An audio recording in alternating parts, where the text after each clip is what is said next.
Welcome to me, where suspenseful, thrilling, and mysterious stories will draw you into a world where the lines between reality and fantasy seem to blur. When the night falls, when all the sounds gradually quiet down, leaving only your own heartbeat and breathing, that's when these stories begin. Tensions, unsolved mysteries, moments that will make you hold your breath in fear or curiosity, all are waiting for you ahead. Find a comfortable seat, dim the lights, and let this sound guide you on a journey that is not for the faint of heart. I want each of you to leave a comment sharing where you are in the world. And if you are enjoying the episodes, don't forget to give a like and subscribe to the channel now. Relax. Are you ready? If so, join me in the first story right now. Behind the Cerulean Door. Summer. Vlog. Part 1. Uploaded June 20th, 2024. Video transcript. Hey, guys. Cassie here. Today is the first day of my songwriting retreat. I've just arrived at the cabin and absolutely love it. I'm so excited to bring you along on this summer journey with me.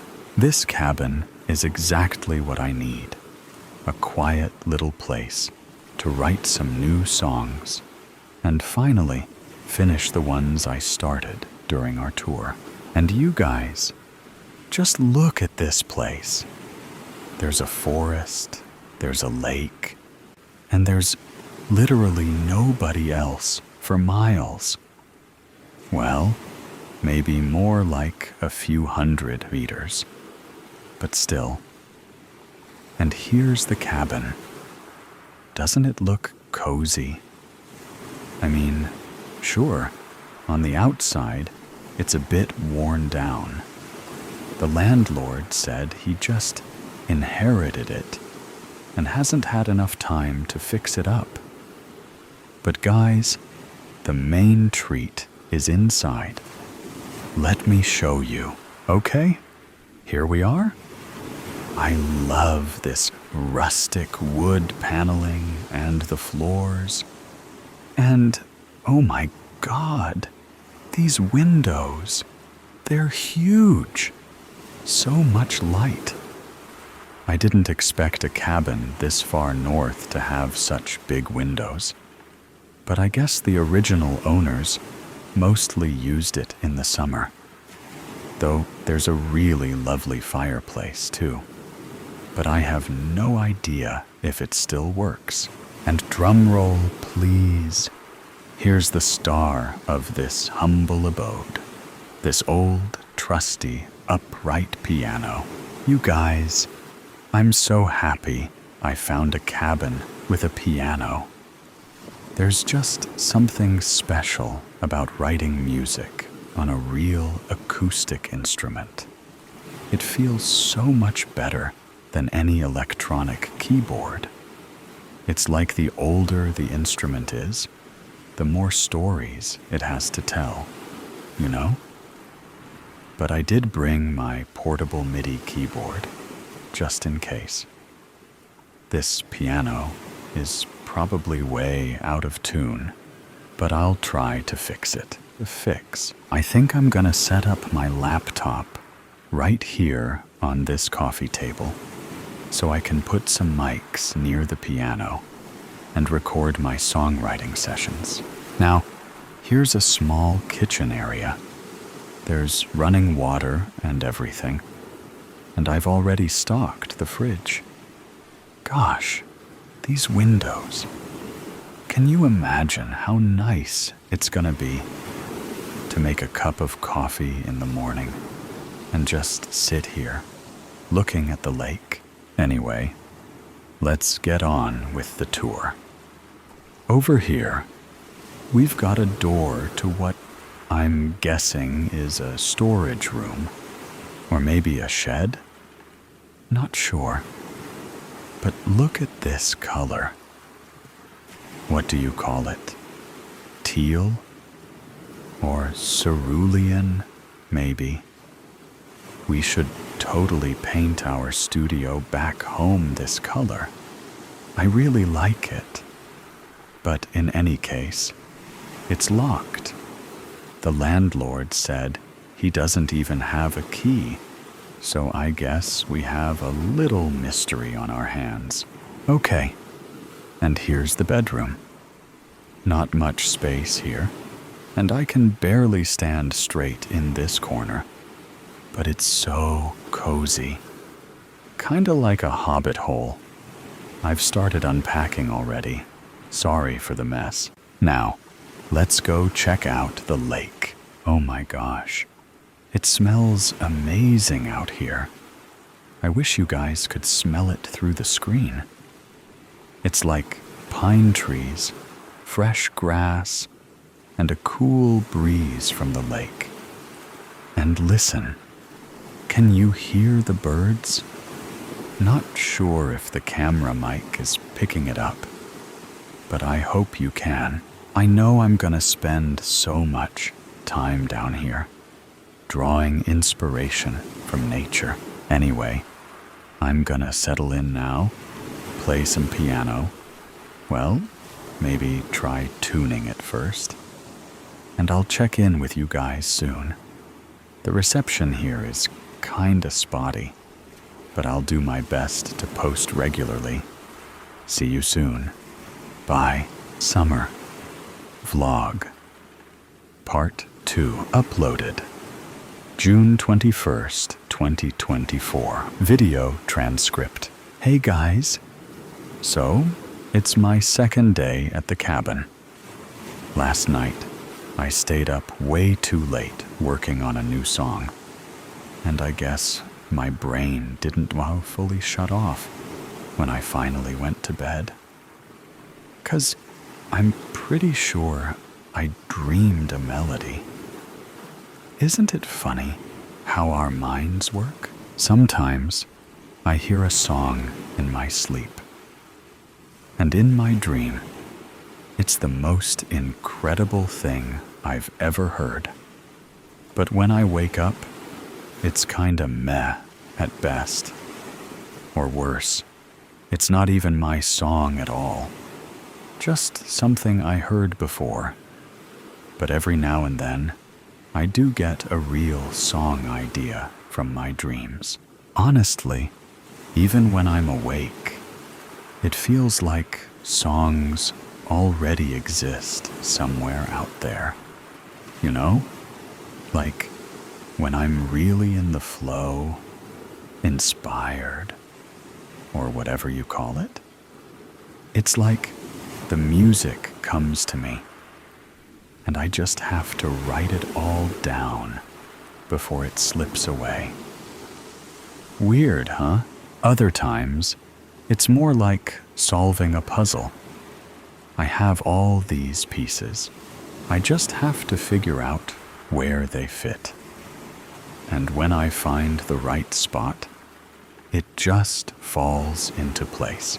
Maybe there's a place where all the songs and stories live, and we're here just to write them down.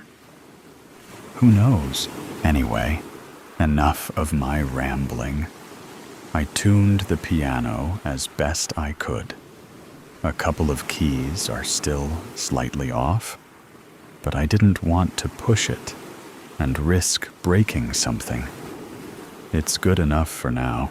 All right, I'm gonna go write down some new song. You guys have a good one, and I'll check in with you soon.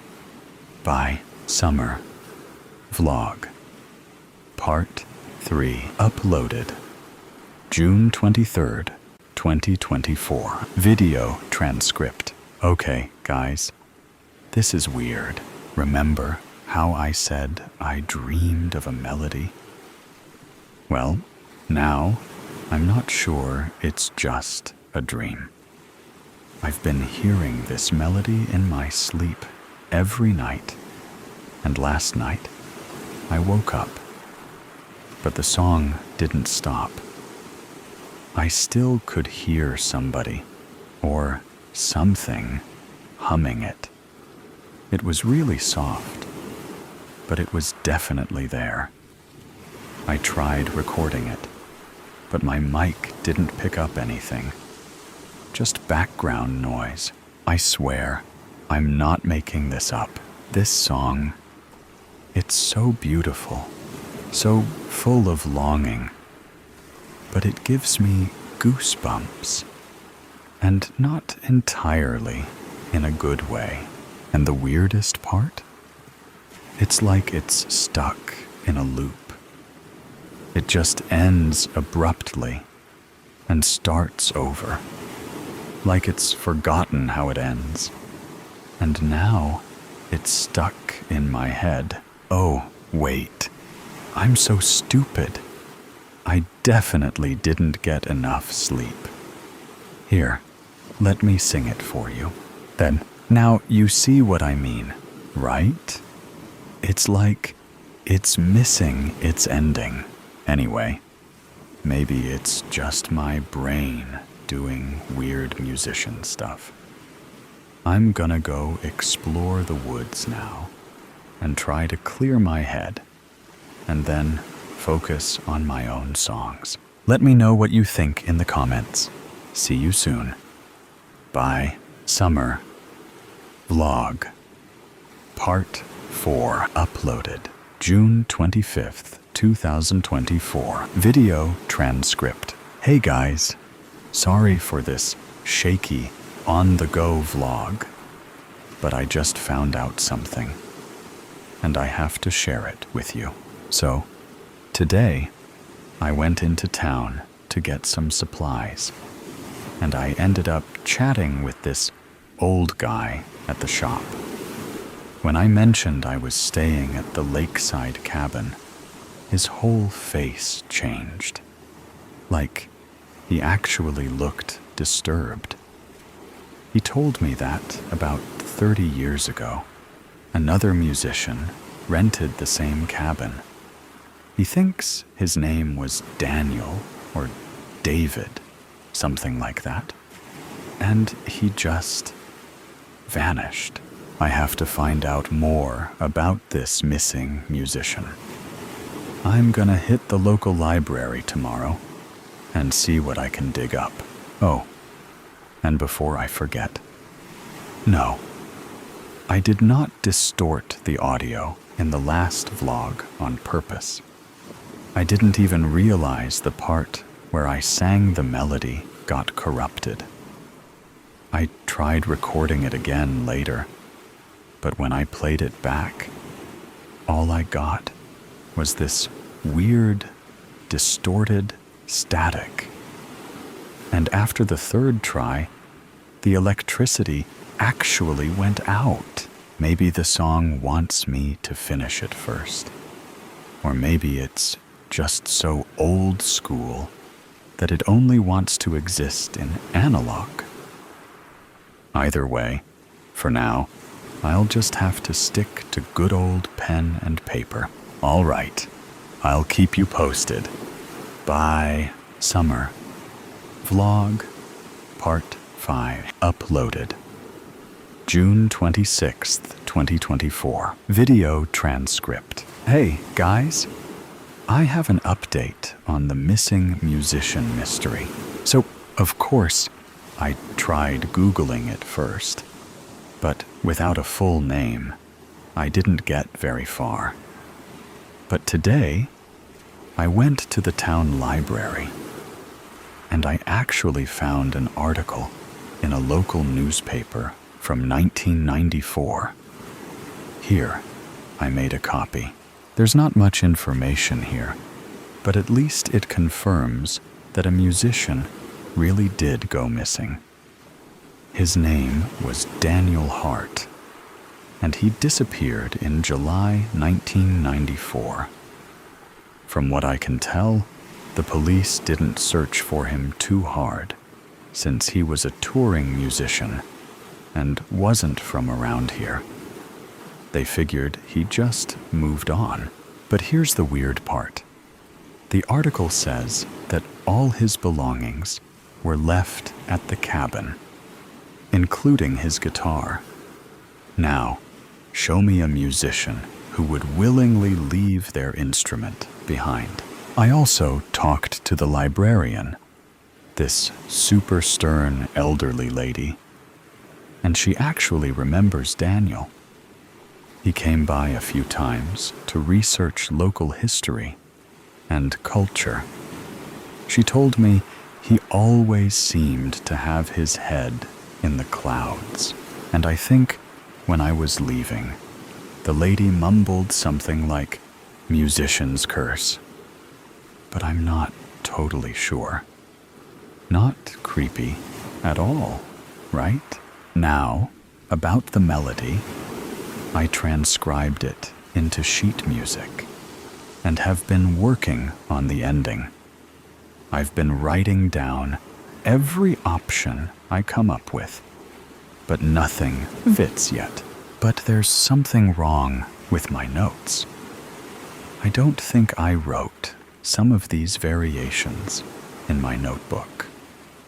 I remember the versions I had in my head, but on the page, they're different. I don't know.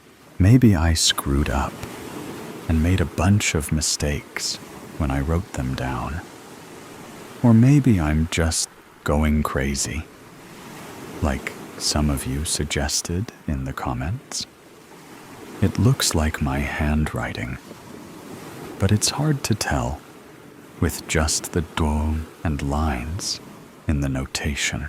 And these cadences feel more than just incompatible with the main melody. They feel wrong, almost sinister. Honestly, the fact that I don't remember composing them freaks me out even more than Daniel's connection to the cabin. Summer Vlog, Part 6, uploaded June 28th, 2024. Video transcript. Guys, look, I just noticed this page sticking out from under the locked door. I swear it wasn't there before. Let's see. Oh, wow. It's the song. But,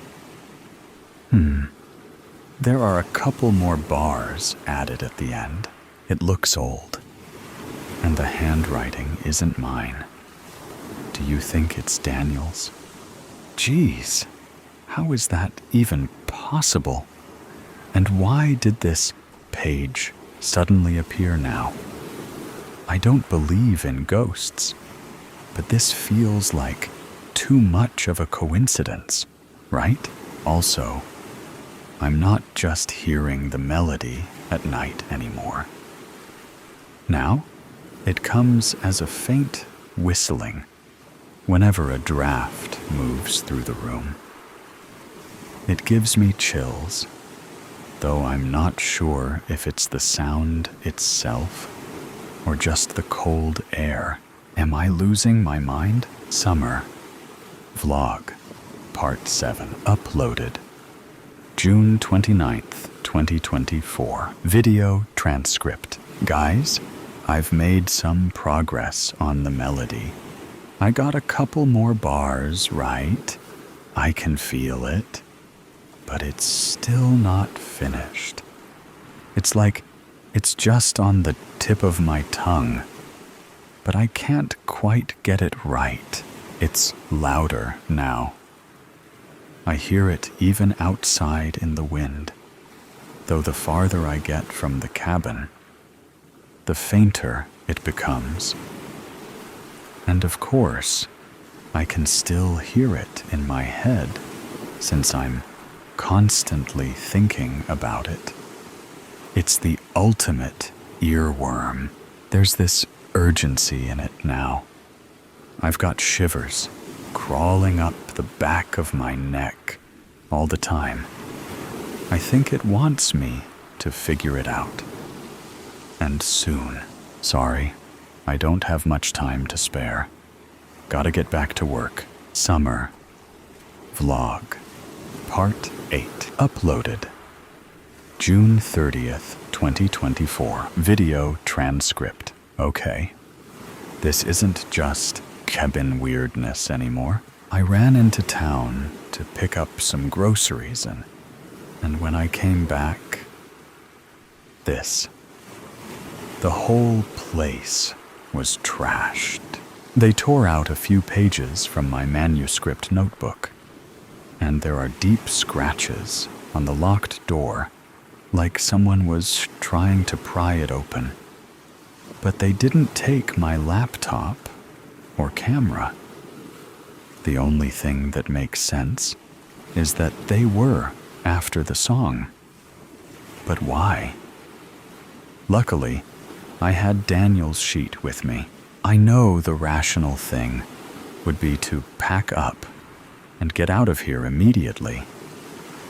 But I don't think I can. I need to finish this song. I've always felt like it was important, and now I know it is. I think I'm getting closer to figuring out the right ending. The melody is clearer now, and sometimes, out of the corner of my eye, I swear I see it. This pale blue ribbon of light flowing around me. SVN News Report. July 1st, 2024. Forest fire near Songvale Lake. A fast-moving wildfire broke out overnight near Songvale Lake, with fire crews working since early this morning to contain the spread before it reaches nearby homes and hiking trails. Authorities believe the fire may have originated at a lakeside cabin, possibly due to faulty wiring in the aging structure. At this time, there is no confirmed information about potential victims. Evacuation warnings have been issued for several properties along the eastern edge of Songvale Lake, and officials are urging residents to stay alert and be prepared to leave if conditions worsen. SVN News Report, July 2nd, 2024. Missing musician. Last seen near Songvale Lake. Authorities are searching for Cassie Reed, a 29-year-old musician who was last seen in the town of Ridgepoint, just a few miles from Songvale Lake, the day before a fast-moving wildfire broke out in the area. According to local authorities, Reed was reported missing by her manager after she failed to show up for a scheduled video call yesterday. She had been renting a lakeside cabin near the fire's suspected point of origin. Reed was last seen on June 30th at a small grocery store in Ridgepoint. Witnesses say she appeared distracted and was acting strangely. Authorities have not confirmed whether Reed was inside the cabin when the fire started. Officials are urging anyone with information about Cassie's whereabouts to come forward. Meanwhile, her fans have taken to social media, using the hashtag #FindCassie to share updates and express their concern. Summer vlog. I'm alive. Uploaded July 8th, 2024. Video transcript. Hey guys, Cassie here. I know many of you have been worried, but I'm okay. I had to go dark for a while. Someone, or something, set fire to the cabin, and they still might be after me. And the melody. I know some of you already thought I was crazy. Now, you'll be sure of it. But hear me out. I believe the song saved me. I found the right ending. I know the whole song now. It happened just a couple of hours before the fire. The moment I played the melody from start to finish, I heard a creak. The cerulean door opened. Inside, there was a room filled with old instruments, flutes, violins.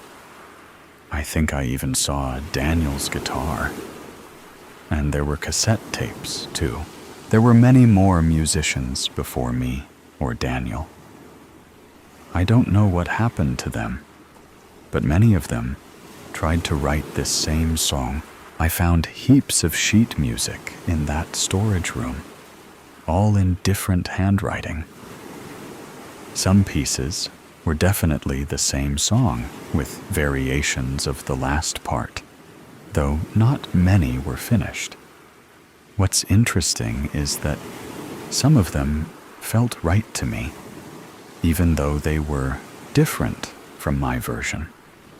Maybe the ending isn't just about fitting the song. Maybe it's about reflecting the person writing it. And there were other songs, completely different ones, each with variations of their own. I don't know what that means yet, but I believe this song holds some kind of benevolent power. A protection spell, maybe. Something that keeps a darkness at bay. A darkness that's been trying to destroy the song. And anyone who tries to finish it. I think all those creepy feelings I had were coming not from the song itself, but from that darkness, trying to scare me away. And when I finally finished the song, it got really, really mad. I must have dozed off while going through all that sheet music. But I woke up to the melody whistling under the eaves. It was so loud and piercing, like a siren. That's when I smelled smoke. The cabin was on fire. I grabbed as many pages of music as I could reach and ran to the living room to get my laptop. But everything was already on fire. I couldn't get to the door. Luckily, those huge windows made a great escape point, and then I just ran. Now I'm safe. And the song is too. I can record it now. I'm not sure if it's because it's complete or because that dark power doesn't stand in the way anymore. But I still have so many questions. I have so much research to do to fully understand what it all means. So I'm going to disappear again for a while. But I will leave this song with you. It's out there now, everywhere you can listen to music. And I think it's important that as many people as possible hear it, sing it, remember it. This song matters, and I'm going to find out why. Wish me luck. The above story ends, but the suspense and thrill have never stopped. Right here is another equally interesting story. Please continue listening. Lucid Dr. Mira Santos aligns her pen at a precise 90-degree angle to her notepad, then adjusts it to 89. Perfect precision matters. Her office presents an unbroken landscape of whites and grays, walls, furniture, even the spines of journals arranged by height on custom shelving. Her diplomas hang at measured intervals. Harvard Medical School, Johns Hopkins Fellowship, Stanford Neuropsychiatry. I keep having these dreams where pieces of myself are missing, Jamie Whitcomb explains, voice carrying an unsettling familiarity Mira can't place. Like someone tore pages from my story. She observes his hands as they animate his words. Index finger extended, thumb perpendicular. A gesture triggering a microsecond of déjà vu that she immediately classifies. Transient memory phenomenon. No clinical significance. Perhaps we could explore these gaps through guided imagery, she suggests, noting the clock. 2:37. I think my unconscious is getting tired of being ignored, Jamie says, meeting her eyes with unexpected directness. His fingers tap against his knee. Tap, tap, pause, tap. A rhythm that seems momentarily significant, then doesn't. You wrote something about this, actually. How the mind creates increasingly dramatic interventions when we persist in avoidance. Your work on trauma compartmentalization changed how I understand myself. Mira's hand pauses. Few patients research their therapists so thoroughly. She glances down and notices a blue smudge on her thumb that wasn't there moments ago. When not directly observed, it seems to shift slightly, like water finding its level. After Jamie leaves, she documents. Patient demonstrates unusual knowledge of practitioner's methodology. The words form in reassuring black ink. She categorizes the blue smudge. Stress-induced perceptual anomaly. Clinical terminology creates immediate distance. Safety through classification. Her calendar displays afternoon appointments with a precise rectangle marked personal reflection at 2:30 each day. Time methodically scheduled for not thinking about what happened. 300 days of structured avoidance. She notices blue ink spreading in tomorrow's reflection block. Jamie Whitcomb, second consultation. She has no memory of scheduling this. Dr. Chen appears in her doorway. Mira, you've scheduled during your personal time tomorrow. The patient required accommodation. She lies with clinical detachment. You haven't adjusted that time block in almost a year, he observes, eyes lingering on her hand, where the blue smudge seems to pulse with her heartbeat. Her apartment mirrors her professional space, meticulously organized in whites and grays. She moves efficiently through rooms systematically purged of memory. Each belonging serves logical purpose. Control through environmental precision. Her path includes a mathematically precise 60-degree turn at the hallway's end. Gaze sliding past the single disruption in her colorless sanctuary. A cerulean blue door she hasn't opened in 300 days. For a heartbeat, vanilla shampoo scent registers. Small fingers sticky with breakfast syrup. A child's laughter, like wind chimes. Pulse accelerates. Tachycardia, 97 beats per minute.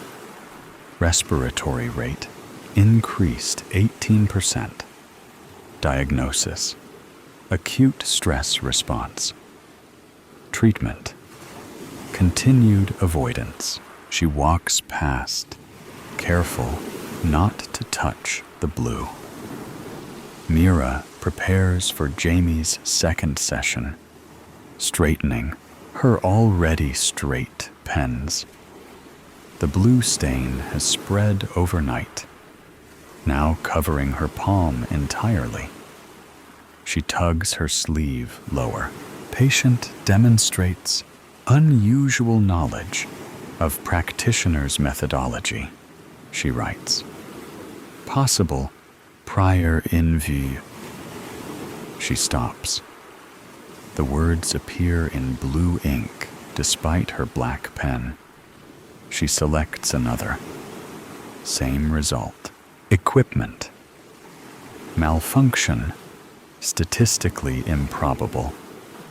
Perceptual anomaly. Equally unlikely. Classification. Inconclusive. When Jamie enters, the room temperature drops 3 degrees. Calibration error, surely. The clock's second hand stutters. Tick. Pause. Tick, tick. Stretching moments unnaturally. Mira's breath forms small clouds that hover before dissipating. I researched you, she says, professional tone brittle. Your contact information leads nowhere. Perhaps I don't exist within your acceptable parameters, Jamie replies, something shifting behind his eyes. His features seem unstable today. A 30-something stranger one moment, then briefly showing contours of a younger face. Isn't that your specialty, Dr. Santos? Creating parameters that exclude what hurts too much? The air carries a faint antiseptic smell. Hospital corridors, grief-saturated waiting rooms, olfactory hallucination. Unlikely, but not impossible. You've built your career helping others face what you avoid, Jamie says, fingers forming that distinctive gesture, index extended, thumb perpendicular. In your article, you wrote about integration, but your office calendar tells a different story. Her diploma wavers when not directly observed. Doctor of Medicine briefly becoming Mother Who Wasn't, before snapping back when she focuses on it. Do you believe in astronomy, Dr. Santos? Jamie asks, voice suddenly higher-pitched. That stars remember us even when clouds block our view? Even when we're gone? Mira's pen freezes. Mid-note. A child had asked her a nearly identical question once. Coincidence? Statistically impossible. We should focus on your experiences, she attempts. But her voice falters. Like you focus during your personal reflection blocks? His eyes shift color momentarily, from brown to startling blue. The time you carefully schedule for not remembering, the antiseptic smell intensifies. Her bookcase blurs at the edges, white shelves rippling like water, book spines dissolving into hospital corridor signs, small hand in hers, warm against her palm. Blue wool sweater with wooden buttons she'd helped fasten. Vanilla shampoo. Mira blinks rapidly. Classification: intrusive memory fragment. Treatment: compartmentalization. The clinical term disintegrates in her mind. You're diagnosing yourself in the third person, Jamie observes, his voice oscillating between adult articulation and childlike directness. Does Harvard teach doctors to hide inside words when feelings get too big? The pen in her hand turns liquid, blue ink flowing across her fingers in tiny rivulets that form star-like patterns on her skin. When Jamie leaves, or did he simply fade, Mira attempts to reorient.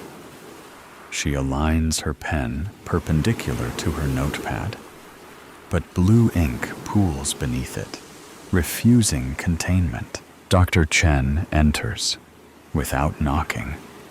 The room temperature normalizes instantly, but blue stains remain across her notes, her desk, her hands.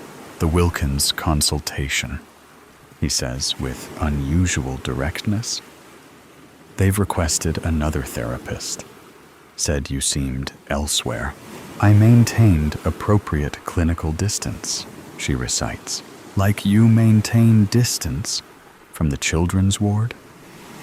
His tone softens. 300 days, Mira. I saw you outside the memorial wall yesterday. He studies her, colleague and friend, visibly conflicted. Remember Elliot at the fundraiser concert? That Chopin nocturne we practiced for weeks? Him turning pages with that perfect timing? Chen's fingers mimic playing piano keys. When I asked how he knew exactly when, he said, "The music tells me," Mira finishes, throat constricting. It gets ready to need more space. Chen places a blue folder on her desk. You told Phillips to compartmentalize grief. That's not what you taught before. The patient was mirroring your strategy, Chen interrupts gently. Look at your hands. The blue has spread past her wrists, pulsing with her heartbeat.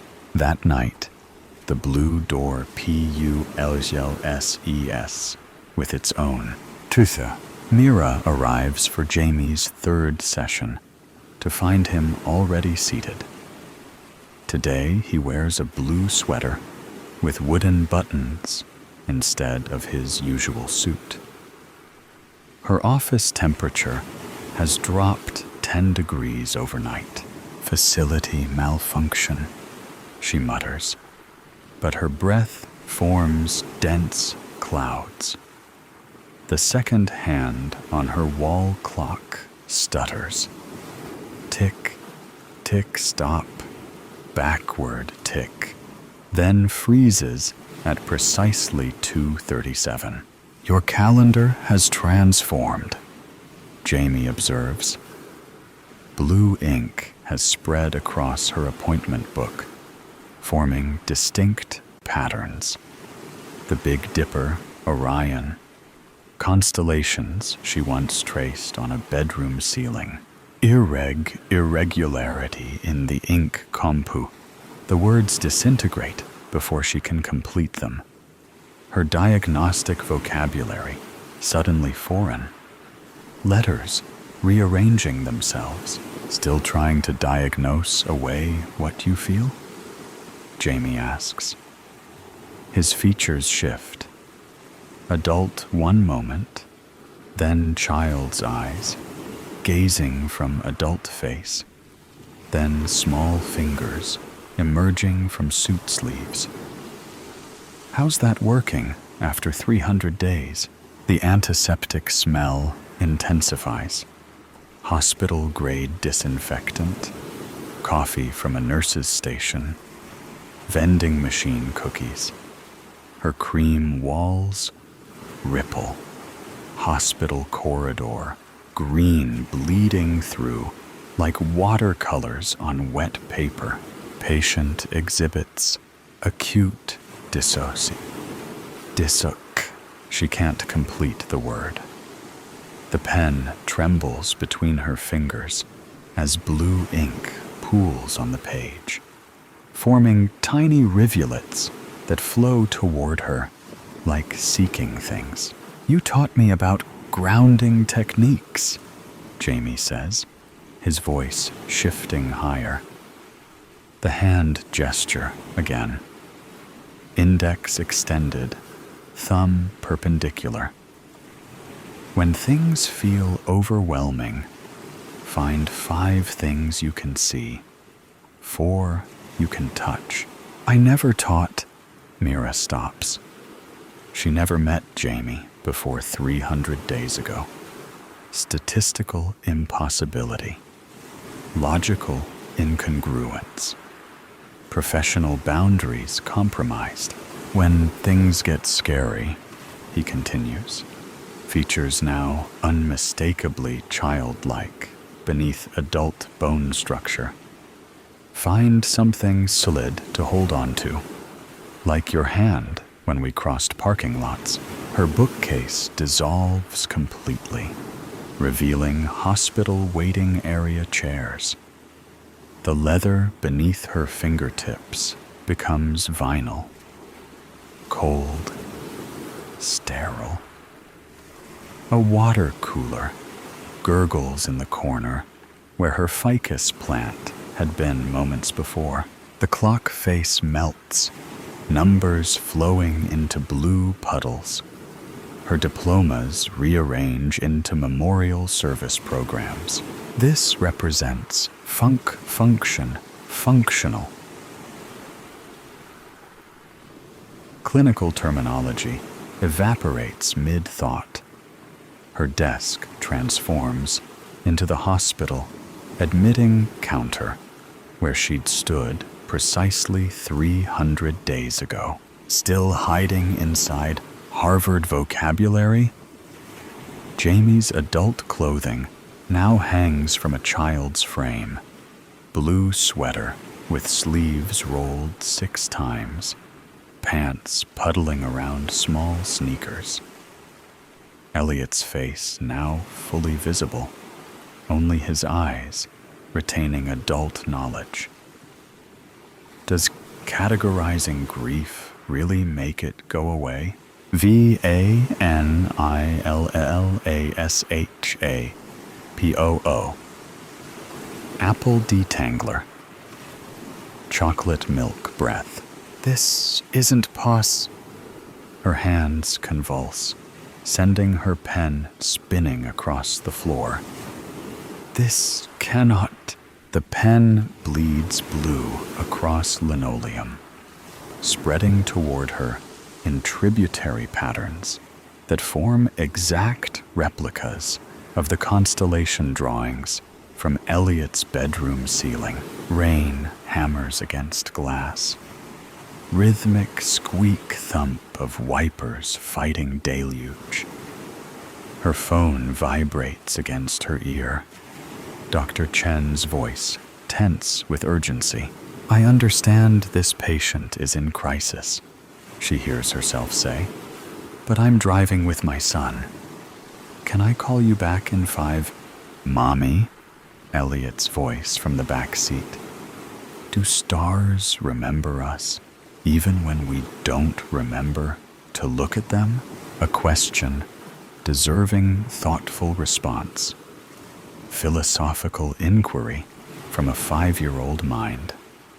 Her eyes flick to the rearview mirror, his serious expression awaiting wisdom instead of to the road ahead. Her choice, her responsibility. Headlights through rain. Blinding. Impact. Metal screaming against metal. Her body thrown forward. Airbag deploying half-second too late. The silence after. "You treat this like a case study in your textbook," Jamie Elliott says, now entirely child-sized, but speaking with impossible adult knowledge. "Is that easier than admitting you chose the phone call over watching the road?" The words DIETONATE inside her chest. Breath fracturing, pulse arrhythmic. 300 days of defenses disintegrating. Post-traumatic stress with complete language fails completely. Her vocabulary, once armor against emotion, now meaningless sounds against memory's tide. Hospital corridor stretches infinitely before her. Antiseptic burning her nostrils. Time frozen at 2:37 a.m. The moment unchanged despite 300 days of scientific distance. 300 days of personal reflection spent deliberately not reflecting. She reaches for Jamie/Elliot, but her hands pass through his form, encountering only absence. Not hallucination, but memory materialized. I wasn't. The truth rises like floodwater, threatening to drown her. Clinical terminology evaporating. Harvard training useless against grief's undertow. I wasn't paying attention when it mattered most. Her hands shake uncontrollably. Blue ink flows across the floor, spreading from her pen, her notepad, her appointment book, all the places she's documented others' pain while refusing to acknowledge her own. My entire career, she whispers, helping others face what I couldn't bear to see. Mira finds herself kneeling on cold hospital tiles, forehead against sterile floor, professional identity dissolving in tears, suppressed for 300 days. I chose the phone call over watching the road. She confesses to emptiness, to absence, to irreversible consequence. The hospital corridor wavers, then dissolves. She's back in her office, familiar space rendered foreign by truth. Blue ink surrounds her, no longer threatening, but awaiting direction. Her diplomas, once sources of pride, now seem incomplete chapters in a larger story. She drives home through rain, no longer calculating statistical probabilities of hydroplaning, but feeling water against glass. Her clinical detachment, once armor, now recognized as barrier. Her hands on the steering wheel remember another rainy night, another drive, different outcome, same hands. Her apartment, meticulously controlled in whites and grays, appears through shifted perception. Not ordered, but empty. Not peaceful, but silent. 300 days of creating space that demanded nothing, remembered nothing, reflected nothing back to her. The hallway stretches before her. No more precise 60-degree turn. No more transient memory phenomenon diagnosis when vanilla scent registers. Tonight, she walks deliberately toward what she's avoided. The blue door pulses with its own heartbeat. Gentle rhythm, both inviting and terrifying. Blue light seeps beneath, casting underwater reflections across the floor. Her pulse accelerates. Tachycardia 97 beats per minute. Old diagnostic habit. Same physical response. New understanding. She places her palm against the wood. Warm. Alive. An answering pressure, as if something, someone, presses back from beyond. I'm choosing to remember, she whispers, voice breaking, and turns the knob. Beyond isn't the sharp pain she feared, but a space where blues shift from midnight depth to dawn's gentle awakening. Stars hang suspended, constellations from a ceiling painted on a Saturday afternoon with small hands guiding hers. Not distant points, but presences casting soft illumination. The air carries forgotten scents. Vanilla shampoo, apple detangler, chocolate milk. Before bedtime, piano notes drift through blue. Chopin Nocturne, 4 hands at different octaves. Laughter when they missed transitions. Eliot sits cross-legged beneath Draco, his favorite constellation, because dragons should get to live in the sky too. He wears the blue sweater with wooden buttons she'd helped him fasten that morning. When he looks up, his eyes hold both childlike wonder and impossible understanding. You finally came, he says simply. I was afraid, she answers, professional terminology inadequate for the ache in her chest. His small hand reaches for hers. Warm pressure, simultaneously present and preserved from before. I've been here the whole time. I'm sorry, she tells him, words carrying 300 days of avoided grief. I looked away when I should have been watching the road. He nods, serious expression, exactly as she'd seen in that final rear-view glance. You were helping somebody who needed you. That's what doctors do. Not more important than you, she whispers, voice raw. He considers this with child's directness. Maybe not more or less, just different. Like how we needed different sides of the piano bench to reach all the keys. She hadn't expected wisdom from loss, hadn't allowed possibility beyond absence.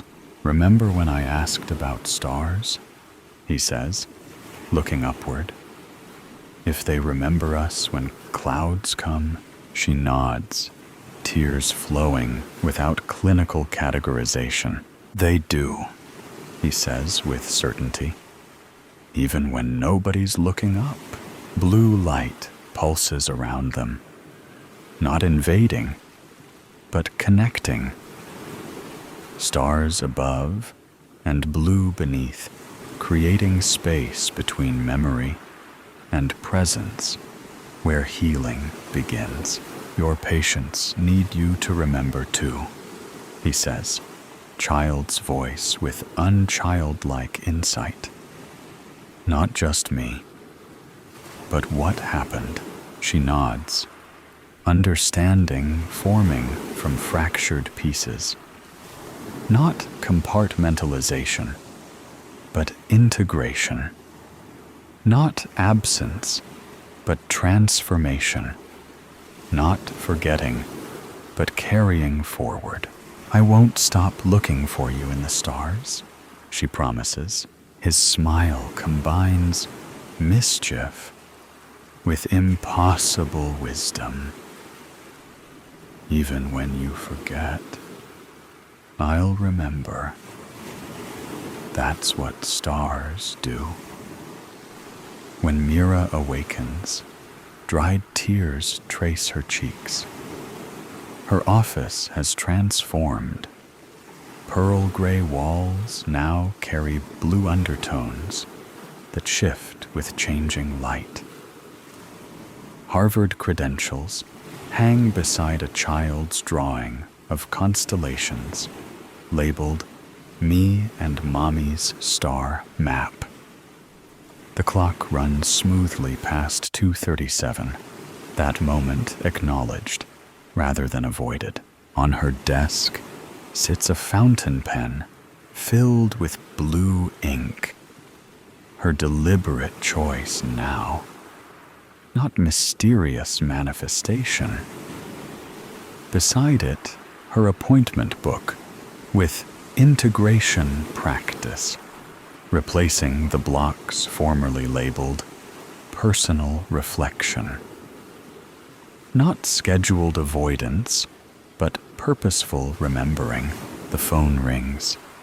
Dr. Chen about an urgent patient crisis. 300 days ago, she would have answered immediately. Today, she notes the time, 5:27 p.m. Elliot's astronomy club meets in her memory at 5:30. "I'll call back in 20 minutes, she tells the receptionist. "I have an important appointment first." She allows herself to remember for exactly 3 minutes. Blue sweater, constellation maps, questions about stars, before returning to professional responsibilities with renewed presence. Later that week, a new patient sits across from her, describing familiar patterns. "After my daughter's accident, I created separate compartments," the woman explains, fingers tracing invisible boundaries on the armrest. Work Susan never mentions Emily. Mother Susan only exists on scheduled Sundays, when I permit myself to visit her room. Mira recognizes her former self in this careful division. 300 days ago, she would have praised this compartmentalization as adaptive coping. Standard protocol suggests emotional containment during grief responses. Mira pauses, feeling blue ink against her fingertips. She deliberately sets her manual aside.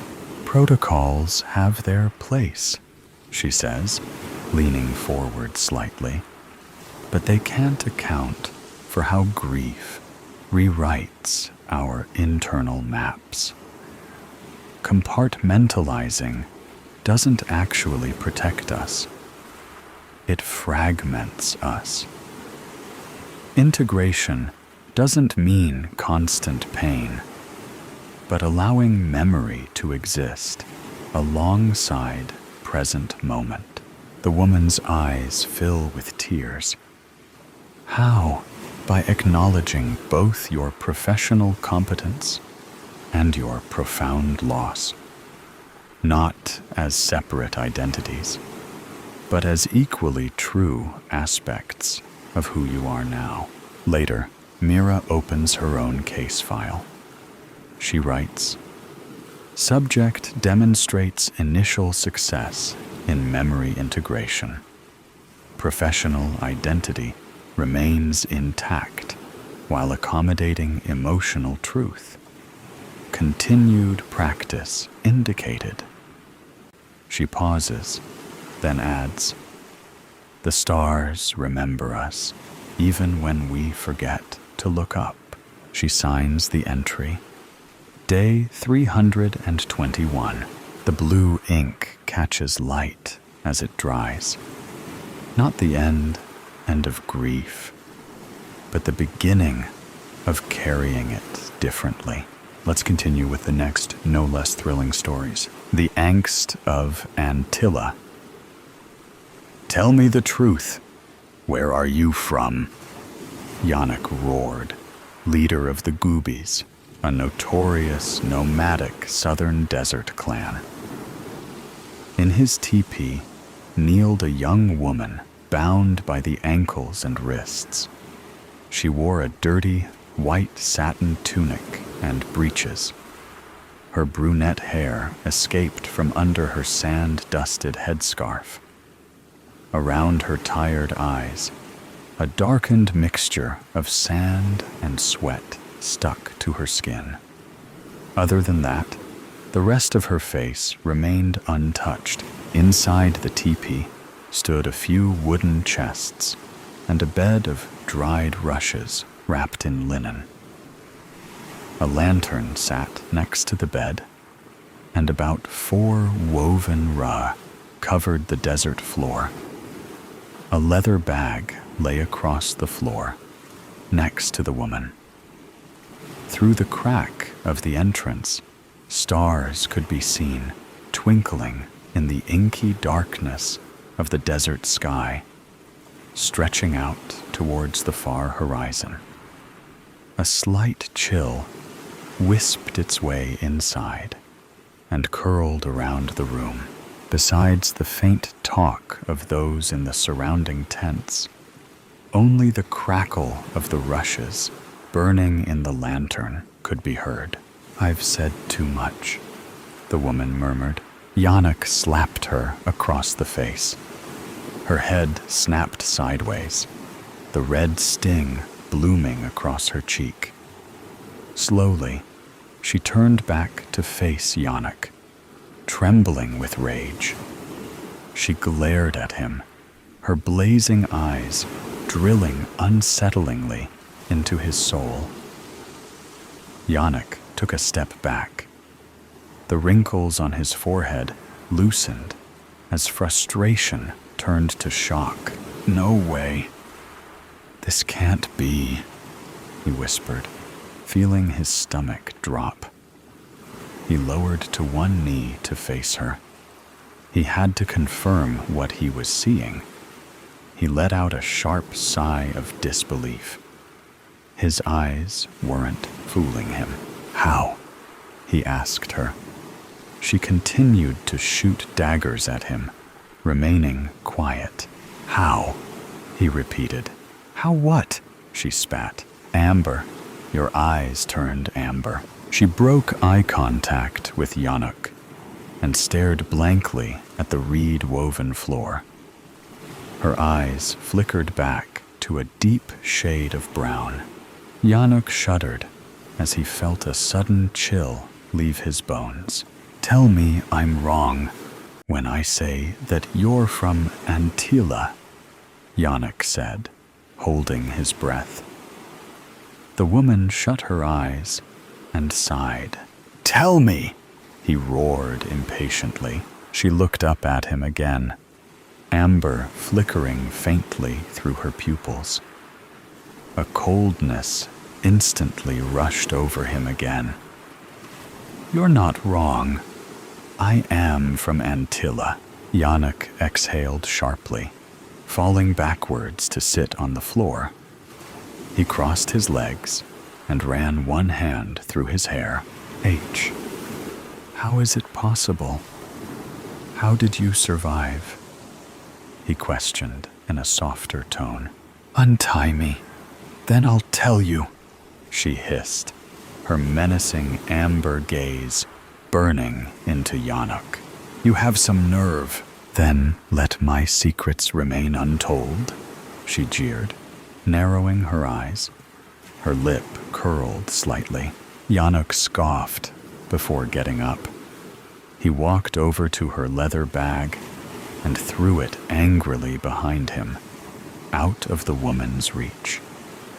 He reached down, lifted the end of his robe, and took a sharp dagger from a tight piece of cloth wrapped around his ankle. He kneeled behind the woman and started to cut away at her restraints. She rolled her shoulders and stretched her neck the moment she was free. She stood up briefly, stretching her legs, and before sitting back down with her legs crossed. Yannick kept his eyes locked on her, dagger in hand, before he sat down again. "Thank you," she said, with a slight nod. "I will tell you how I managed to make it out alive from Antilla.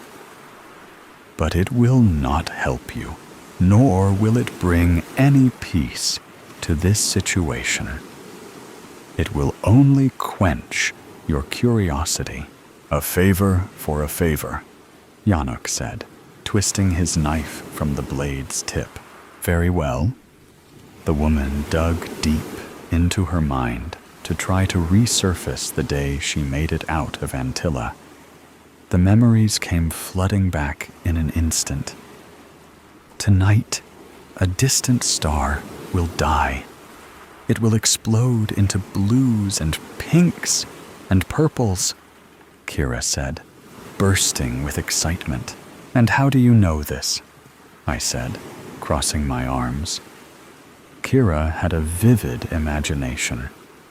We never knew if what she was saying was fact or something she had created in her head. Next to the North Star last night, I noticed one of the stars getting dimmer and dimmer until it disappeared. It was always there. I had it plotted on my star map. I waited for a long time, but it never came back. This lines up with the legend of Nara, Thomas interrupted. The legend that described Nara Envith witnessing the night sky, illuminating in an unfathomable display. The disappearance of a star followed by a cascade of colors, painting the night sky. Thomas leaned against one of the cobblestone walls of a side street in the market square of Antilla. The three teens were hidden in a corner of the square, watching the passers-by. The city was bustling with Antillian traders and foreign folk. Horses with small wooden carts clicked along the uneven cobblestone roads surrounding the square. The stalls were propped up in the center, interested customers weaving their way in and out of them. Bursts of vibrant colors decorated the city, from vivid Antillian woven silk to collections of earthy sienna spices from the south. A preacher suddenly emerged from the crowds and took a stand at the city's gathering point next to where we were chatting. He instantly drew the attention of the market-goers. His brown hair was scraggly, and his cheeks wore a crimson flush. His sweaty, cream tunic adhered to his skin and was half stuffed into the top of his black breeches. His chest heaved dramatically as he gasped for air. "We need to make peace with the brethren of Tuiga," he shouted, trying to regain his breath. "They will come, and they will not stop unless we equalize the trade in the north. The rulers of Antilla are setting us up to die. Open your eyes, people. The brethren are coming." The city guards swiftly appeared and hauled the man off the gathering point. A few of his passionate followers preached behind him, throwing their fists in the air in frustration as he was dragged away into the teeming crowds. Quickly, a bard stood up, seizing the unoccupied podium, curating songs of mockery about the preacher. He quickly gained a laughing audience. "Well, do Do you want to join me on my search tonight? Kira toothily smiled, oblivious to the scenes around her. Thomas and I exchanged looks. We knew that meant camping on the roof of her steading till early hours of the morning in the freezing cold. It's a bit chilly, don't you think, Priscilla? Thomas asked, raising his eyebrows. I agree. Besides, my parents would not appreciate it if I were to fall ill. I get it, Kira grumbled. But just know that you are missing the chance to watch a legend be reborn. The legend of Kira. Thomas and I rolled our eyes. We spent some time browsing the market stalls for any interesting items we could buy with our measly 5 silver coins. To our avail, we found nothing. Once the vendors began disassembling their stalls, we headed home for dinner. The foreign merchants made their way to their respective inns, weary from the long day. The concealed stars slowly emerged into the darkened sky, and a cold air settled over the city. Merchants drank into the early hours, while children drifted to sleep. Wrapped in woolen blankets, I woke up to the frantic banging of Kira's mother on our front door in the dark of night. "Hurry! Hurry! Wake up!" she screamed. My dad rushed to the door. My mother's footsteps could be heard running to the kitchen. In the background, I could hear the petrified voice of Kira's mother explaining to my father, "The brethren are coming." Kira saw them crescenting the hills from the south. "We don't have much time. We need to leave before they get here. There are thousands of them." Without a moment's hesitation, my dad came storming into my room. "Dayu, what's happening?" I asked. He grabbed my arm and dragged me off my bed without a word.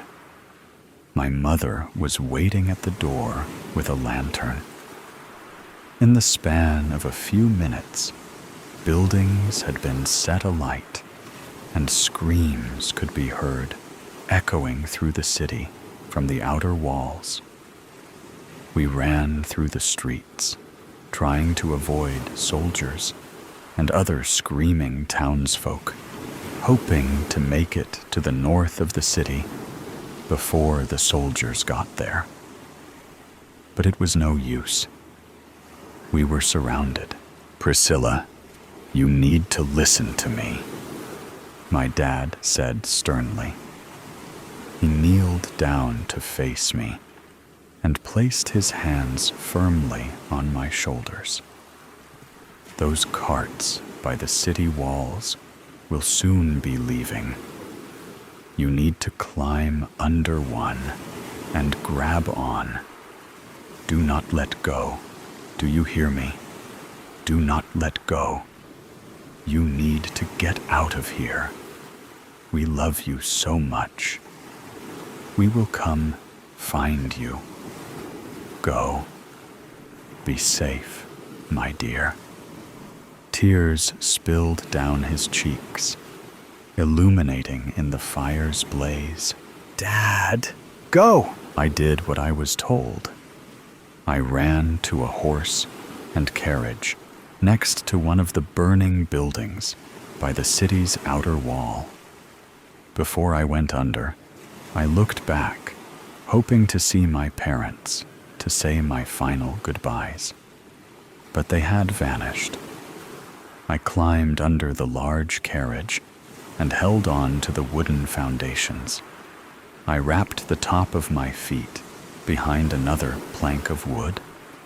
It only took a minute or so before a couple came running in a panic. and climbed into the carriage. "Hurry!" the woman screamed as her partner leaped inside, closing the door behind him.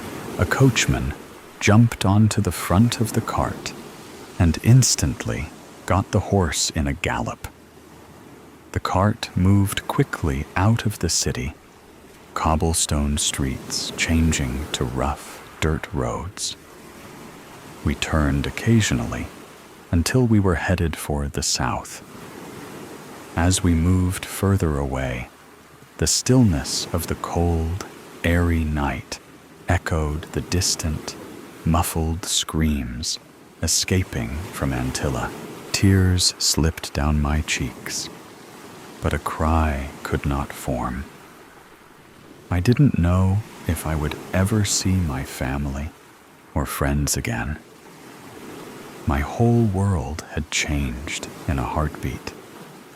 My thoughts were suddenly interrupted by the jolt of the cart coming to a stop. I heard the neigh of a distant horse and footsteps approaching the carriage. There was a sudden gurgling as the swish of an arrow flew through the air. There was a splintering of wood, and a sudden force pushed the carriage backwards. The coachman's horse neighed, its nostrils flaring as it pulled against its reins, hooves scraping against the ground. The footsteps neared the cart until I could see the feet of what I could only guess was a soldier. The soldier walked to the carriage door and swung it open. Those inside screamed in fear before the man silenced their petrified cries with a pierce of a sword. The blood in their throats gurgled and spluttered for a few seconds, their bodies jerking and flailing in the carriage before they fell still. My lungs screamed for air. My heart was racing in my chest. The soldier dragged the bodies out of the cart and threw them on the ground with a thump. Their heads bounced off the soil. Two sets of lifeless eyes stared blankly at me from the dirt floor. The woman's gown and the man's tunic were drenched in blood, and they had huge gaping wounds for necks. I felt my palms get sweaty and my grip loosening. "Don't let go, Priscilla. Don't let go," I told myself. I felt a sudden heat and heard a crackle of wood. The carriage had been set alight. I turned my head frantically, trying to find the feet of the murderer. Instead, 4 hooves galloped alongside the carriage and headed in the direction of Antilla. I wanted to wait until I couldn't hear the thunder of hooves anymore before letting go. Instead, the fumes of burning wood engulfed my lungs, and the hiss of flames dancing in the wind deafened the soldier's departure. The fire closed under the carriage. The sweat on my hands was as slippery as oil. My body burned, sweat grabbing onto my hair and the fabric of my clothes. The roaring flames licked off my exposed skin as they surrounded me. It was then I let go. I scurried out from under the carriage, staying low. I looked cautiously around, but saw nothing. I carefully moved away from the cart, pulling myself along the ground with my forearms and pushing myself with my feet. My heart pounded in my chest. I had to keep going. I had to be brave. A forest lay ahead. through the mud and reeds. I finally made it to where the grass met the tree line. I got up on one knee, attempting to stay low, wiping the sweat from my forehead on my ashy linen shirt. I tried to regain my breath. I looked back at Antilla, the burning carriage collapsing in the corner of my eye. The city was being swallowed by the fire. I could make out hundreds upon thousands of more soldiers marching their way to the stone walls of my city. Their huge war band stretched into the distance, further than the eye could see. A harrowing pain of grief shot through me, each quivering breath a battle against the burning agony in my chest. Before I could process anything, the sound of soldiers on horses re-emerged from my left. Without thinking, I ran. I ran into the forest, never looking back. I had lost everything that day. There has ever been a more notorious massacre than the massacre of Antilla. There were no survivors, except for me. Yanuk shook his head in disbelief. "Are you ready?" he asked. "For what?" Yanuk stood up and outstretched his hand to regain the north. Priscilla blinked at him in bewilderment. They did not only steal Antilla.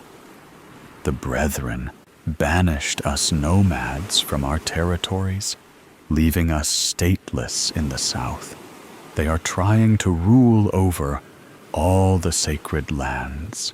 We shall not let that happen. We are going to fight.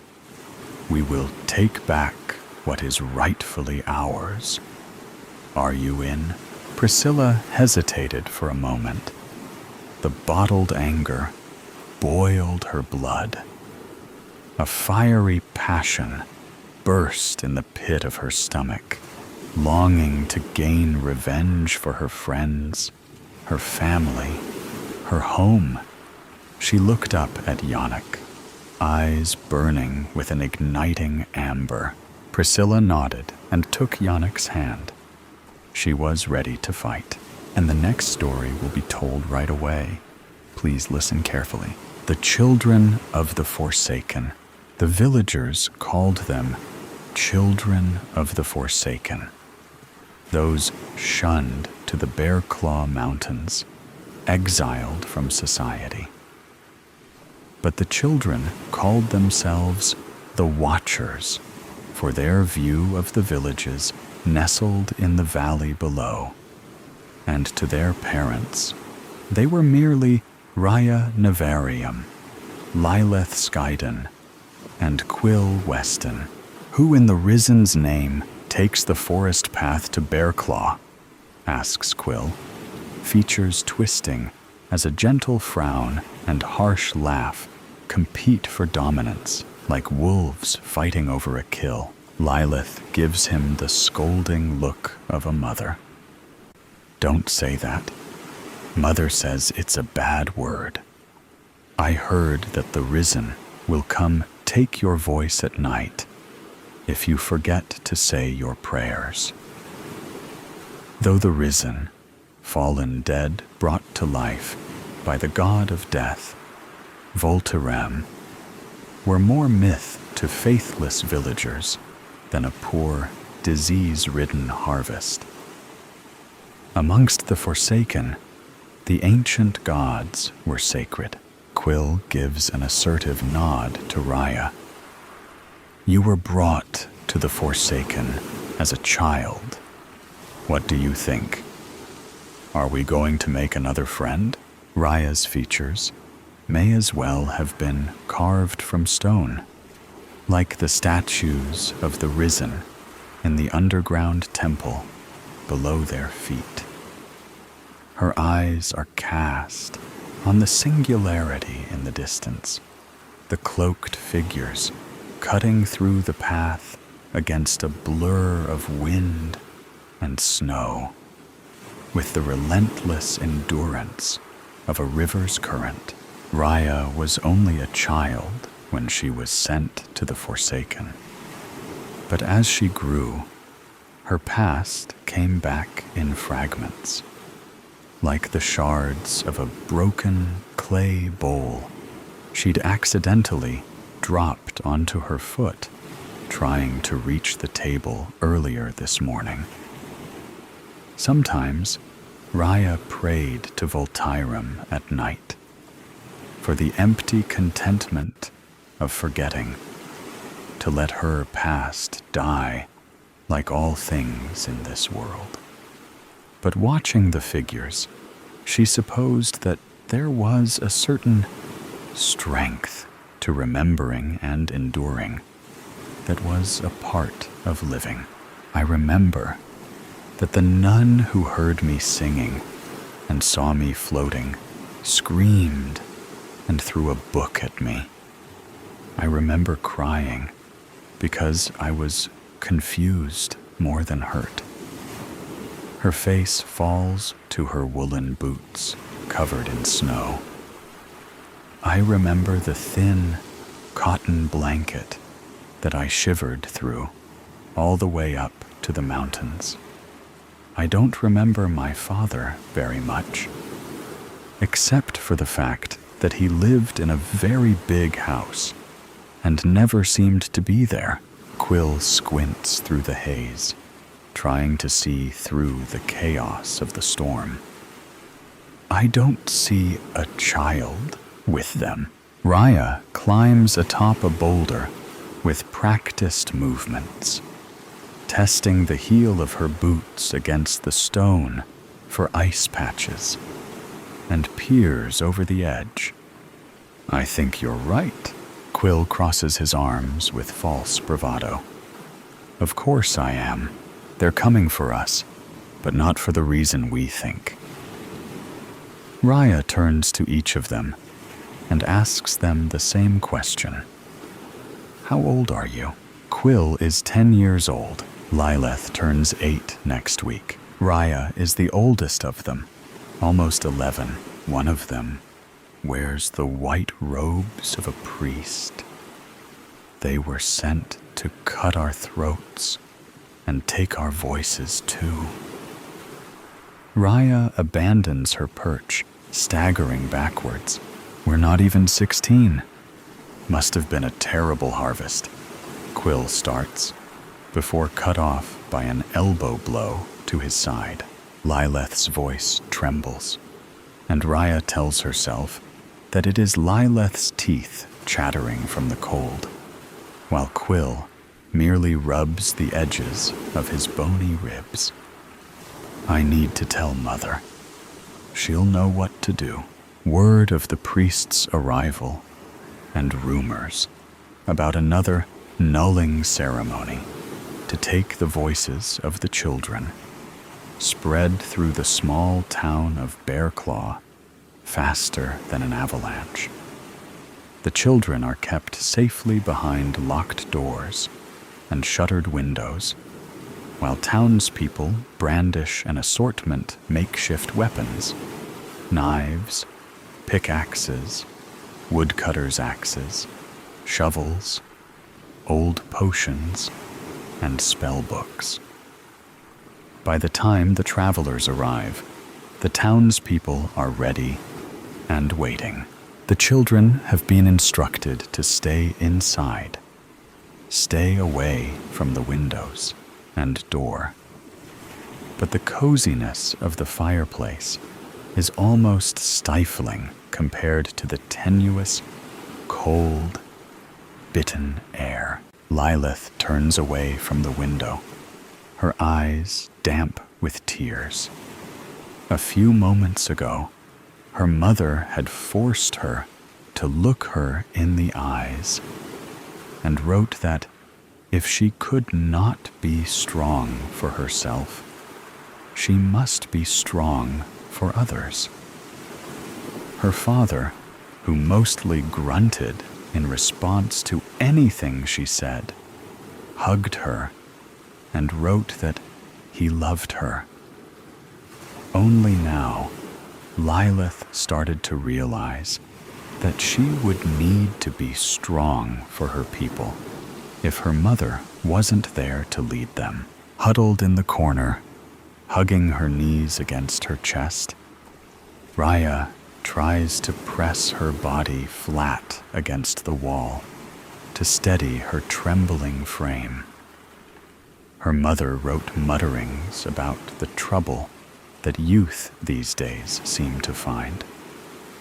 Then she had stuffed firelight potions in the bag across her chest, wrapped another coat around her shoulders, and strung an amulet around her neck. Raya rubbed the markings on the rabbit bone, hoping there would be enough magic in the amulet to protect both of them. Meanwhile, Quill fights the urge to sneeze, itchiness crawling up his throat, threatening to explode. Earlier that evening, his father had taken out a gleaming, enchanted sword from a cabinet and donned the knight's armor that he'd stolen off a rotting corpse in a cave. When his father gave Quill the dagger that he used for skinning game, he wrote for Quill to protect the girls. At first, Quill wanted to point out that Lilith had been practicing her blood song, and Raya was a gifted illusionist. But taking in the hard lines of his father's saw, cast against harsh torchlight, Quill understood. His father also expected him to protect himself, prove himself. We're no priests, and we mean you no harm. The woman's weary steps sink into the snow, too loud and soft, at the same time like the toll of church bells, carried by the flurries of wind. Lilith's mother uses a pierce of charcoal to write on an empty page of her spellbook. Raya flinches at the groaning wooden beams of the cabin as the wind rattles the bolted shutters. Lilith inhales a deep, shaky breath, and Quill stifles his sneeze. I apologize for our deception. Only priests or knights are allowed to travel to the mountains. Tugging down the pristine pale cowl of his cloak, the man takes a step closer. We came here to warn you that your children are in danger. Are they well? Quill's father aims the tip of sword against the man's throat. The crowd gathered in front of the gates stands unwilling, unyielding against the wind. They lurk like a massive shadow, looming over the two strangers as the sun dips below the horizon. They want to take your children's ability to speak. As if sensing their prying eyes, watching from the window, the woman turns to the them, tugging at the man's cloak. Can we see the children? Please? Lilith's mother gestures towards Quill's father. With a heavy sigh, he drops the sword to his armored side. Raya's mother walks towards the door. All three of the children duck their heads down below the window, as if caught stealing maple sweets from the table, and glance at anywhere but each other in guilty silence. None of them flinch when there's a gentle knock against the door, as they follow Raya's mother in stunned, uncertain silence. The fickle, unruly wind seems to whisper in their place. Lilith tugs her thick cloak closer around her shoulders and straightens her shoulders to seem older than she is. Raya keeps her head lowered, focused on chasing her mother's shadow in a game of tag she's been playing since she was born. Quill trudges along, wearing his father's boots that are a few sizes too large for him. Kneeling on the snow, the woman flicks back her cowl. Her eyes are focused with concern. They said you were young, but they failed to mention you weren't old enough to bleed. Her gaze softens as she glances at Lilith. I have a daughter, Para. You remind me of her. The man turns to Quill. Do you know why we are here? Lilith glances at Quill, who in turn glances at Raya, their eyes locked in contest. A contest that Raya lost. Yes, she says, forcing the truth out of her mouth, harsh as the burning cold. A few hours ago, the priests sent knights to your village. They will arrive soon. We are offering to bring you to a safe place for a while. The woman meets Lilith's mother's gaze with deference. If your parents will allow us, Lilith's mother writes, we can protect our own. Why should we trust the kindness of a villager? Then Raya's mother follows. How do we know they will be safe with you? Quill's father hesitates before adding, where will you take them? When will we be able to see them again? The rest of the crowd lift their spellbooks in the air, messages scrawled in crooked, furious strokes that reminded Raya of the warning signs written with animal blood and placed before the forest path. You take our voices, our magic, and now you want our children? Leave. You are not welcome here. Lilith tugs on her mother's tunic sleeve, insistent, like a furry blood moon moth drawn to a candle. They're only trying to help.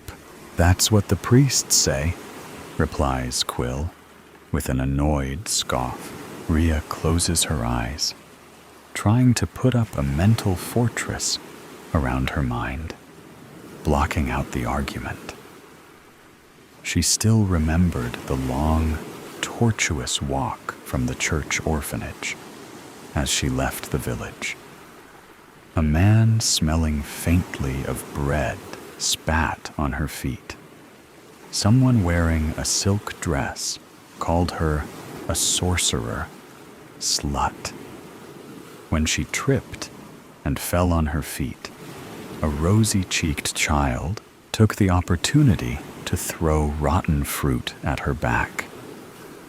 Despite having a priest for company, Raya knew that she was alone. But when she opens her eyes again, the memory of the villagers fade, and all Raya sees are two people who ventured through the cold wilderness to protect 3 children they'd never met from knights. Standing alone, Raya addresses the crowd. I think that they've come all this way. We should at least hear what they have to say. My wife, Vea, has a sister that lives in a cottage on the other side of the sea in Whaley's Fair. Your children would be staying there. You could come visit whenever you wished, so long as you were not followed by knights. The man takes a step away from the crowd, giving them some privacy. Whatever your choice may be, we will understand. His eyes turn far more distant than the few paces between them. We know the loss of being separated from a child, as heated conversations fade to concerned murmurs, leaving torn messages from spell books crumpled and discarded in the snow. The parents turn to their children. One last message. It is your choice. Raya, Lilith, and Quill glance at each other, silently coming to an agreement. We'll go. The villagers called them children of the Forsaken, those exiled from society and their home in the Bear Claw Mountains. But the children called themselves the Watchers for their view of what others sometimes fail to see. To those who knew them, they were merely Raya Navarium, Lilith Skyden, and Quill Weston, the children who defied the silence of death, like the Risen. Just when you think all the weird stuff has been told, the next story will make you think again. In the silence of ashes, Jacob's fingers trembled against the dented tin cup, water sloshing perilously close to the rim. The November air carved his lungs raw, bitter with smoke from chimneys that transformed flesh to ash. His worn shoes navigated the mud between barracks, sidestepping puddles that mirrored a colorless sky. At 13, Jacob had perfected invisibility. 3 years of silence, not by choice, but necessity after witnessing his father's execution, had rendered him a ghost among the living dead that shuffled through the camp. While other boys his age had been selected for immediate disposal, Jacob's muteness had ironically preserved him. The guards found utility in a servant who could never repeat their secrets, who existed in the peripheral shadows of their consciousness. The SS officers spoke freely in his presence. Plans whispered, transports scheduled, executions ordered, all captured in the flawless vault of Jacob's mind, where every detail existed in perfect recall, a gift that had once earned him praise from teachers in another lifetime, before yellow stars and cattle cars. Obersturmführer Kruger waited in his usual spot, a folding chair positioned in the sliver of shade beside Barracks 7. Jacob knew the man's habits with precision. The hat removal, 17 minutes into his shift. The triple tap of his boot before sitting. The heavy eyes, exactly 40 minutes after lunch. Schneller, Junge! Kruger barked, gesturing impatiently as Jacob approached. Jacob quickened his pace, keeping his eyes fixed on the shallow pool of water in the cup. One did not look directly at the gods of this underworld, the men who decided, with casual flicks of their fingers, who would breathe another day and who would feed the insatiable furnaces. Kruger snatched the cup, gulping noisily. Water escaped his lips, tracking through the dust on his chin. Jacob stood motionless, hands clasped before him, awaiting dismissal or further orders. The guard's eyes were bloodshot, the whites yellowed like old paper. Night duty in the processing center, Jacob surmised. New transports had arrived yesterday, which always meant sleepless shifts for the guards. Wait, Kruger muttered, settling deeper into his chair. I might want more. Jacob nodded once, the barest acknowledgement of the command. He knew stillness, as others knew prayer. A ritual of survival, practiced until it became reflex. The camp existed in constant motion, guards shouting, prisoners shuffling, machine guns occasionally stuttering their terrible poetry of death. To be still was to disappear. Minutes stretched. Kruger's head gradually lolled forward, his breathing deepening. The cup tilted dangerously in his loosening grip. Jacob watched through lowered lashes as the guard surrendered to sleep. The keys hanging from Kruger's belt caught the weak sunlight, transforming ordinary metal into something mythic. Freedom incarnate. Jacob's pulse accelerated, blood rushing in his ears like distant artillery. No guard ever slept on duty. The punishment was severe. Perhaps not death, but certainly disgrace. This aberration might never repeat itself. A singular crack in the impenetrable wall of captivity. Jacob's mind calculated with the precision of mathematics. 4 minutes until the patrol passed the northern fence. 7 minutes until roll call at the women's barracks would divert attention eastward. The electric generator hummed 60 meters to the west, powering the final barrier between imprisonment and possibility. His fingers, trained by years of obedience, trembled with rebellion as they reached toward the key ring. A lifetime compressed into a single breath as metal brushed against metal with the whisper of butterfly wings. The ring slid free. Jacob backed away silently, the keys clutched against his chest like a talisman. The dormant power they represented sent electric currents through his body, awakening nerves long numbed by survival.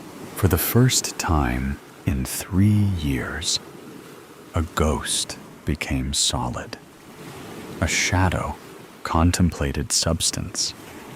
A boy allowed himself to remember the concept of hope.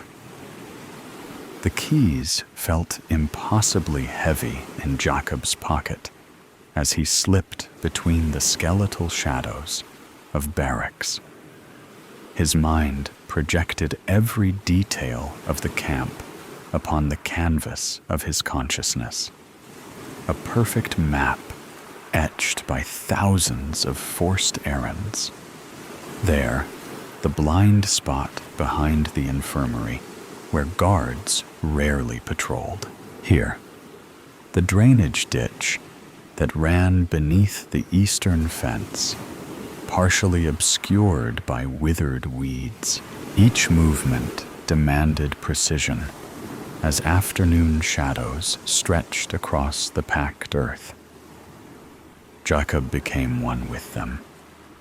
Another darkness, moving among darkness, his emaciated form barely disturbing the air. The camp's architecture revealed itself differently now.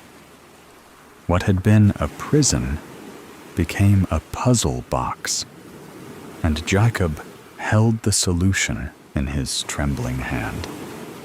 327 steps to the generator shed, a left turn at the kitchens, skirt the infirmary, avoid the dogs kenneled near the northern guard tower. Gunther, the shepherd with the white spot on his muzzle, raised his head as Jacob passed downwind. The animal's ears pricked forward, nostrils flaring. Jacob froze, becoming stone. The dog's amber eyes held his for an eternal moment before dismissing him. Just another walking skeleton, carrying neither food nor threat. Jacob released the breath he'd been holding and continued his careful trajectory toward freedom. The world had shrunk to immediate sensations. Ribs against lungs, the metallic taste of fear, fabric against skin. Nothing existed beyond this moment of movement, this singular pursuit of escape. A sudden commotion erupted near the eastern fence. Jacob pressed himself against Barracks 12, becoming one with its weathered planks as two guards rushed past. Not for him, not yet. The keys remained undiscovered. As the guards disappeared, Jacob continued his journey through the camp's service areas, places where a silent child became as invisible as dust motes in sunlight. He reached the narrow passage between buildings where mud gave way to gravel, treacherous ground that might announce his presence. Jacob moved with the deliberate care of a tightrope walker. Testing each step, a soft sound stopped him. A whimper, barely audible, drifting from beneath the elevated supply depot. Jacob hesitated, freedom calling from just beyond. The sensible choice was clear. Continue. Escape, survive. Yet he found himself crouching, peering into the darkness beneath the structure. 5 pairs of eyes reflected the meager light. Children, younger than himself, huddled together like rabbits in a warren. Their gaunt faces registered shock at his discovery. One boy raised a finger to cracked lips, pleading for silence that Jacob had mastered years ago. They had escaped a selection. That much was obvious. Children deemed too small for work were immediate candidates for the chambers. These 5 had somehow slipped away, hiding in this temporary sanctuary, while death searched elsewhere. Jacob knew their fate was sealed. The hiding place would be discovered within hours. The dogs would find them, or hunger would drive them into the open. Their brief rebellion against inevitability would end as all rebellions did in this place, with smoke rising from chimneys. His hand closed around the keys in his pocket. One boy, for certain, could navigate the camp's dangers. 5 children multiplied the risk exponentially. Mathematics again. Probability, chance, the cold equations of survival.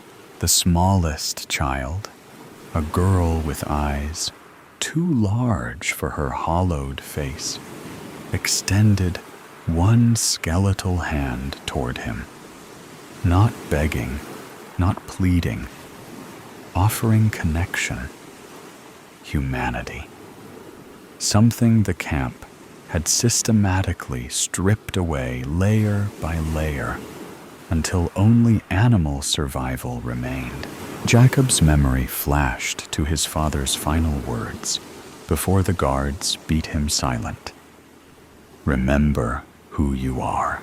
He made his decision with quick, Efficient gestures. Jacob motioned for them to follow. The children untangled themselves from their hiding place, emerging like shadows gaining substance.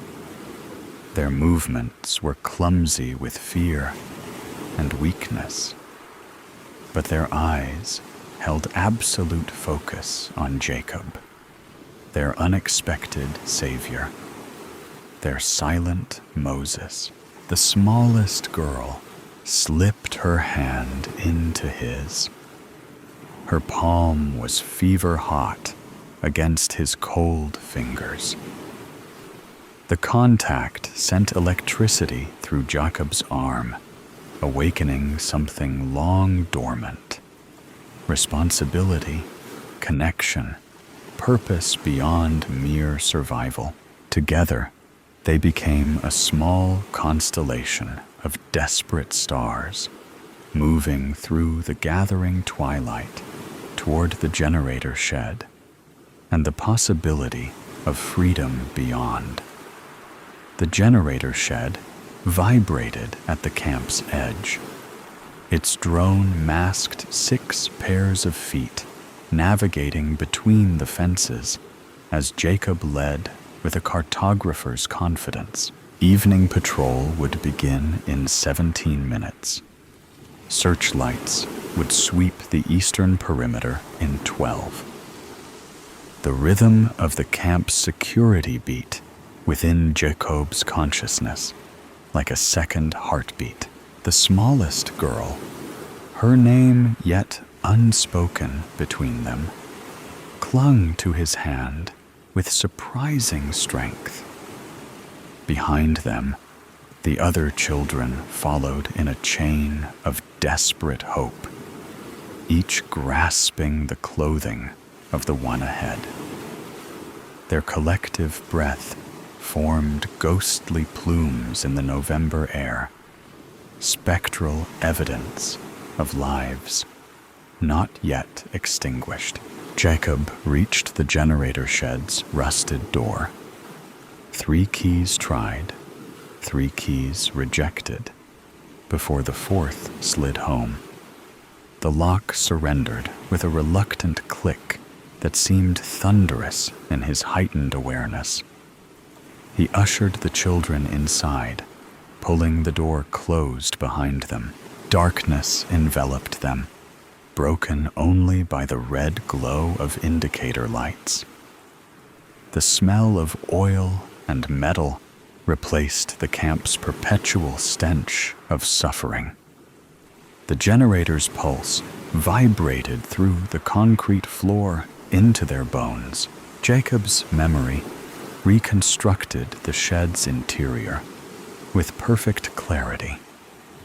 He had been brought here once to clean grease spills, one of countless menial tasks assigned to the camp's silent shadow. His fingers traced metal casings and wire housing until he found what he sought, the main control panel. Behind him, the children huddled together for warmth and courage. The oldest boy, perhaps 10, whispered something in Polish that Jacob couldn't understand.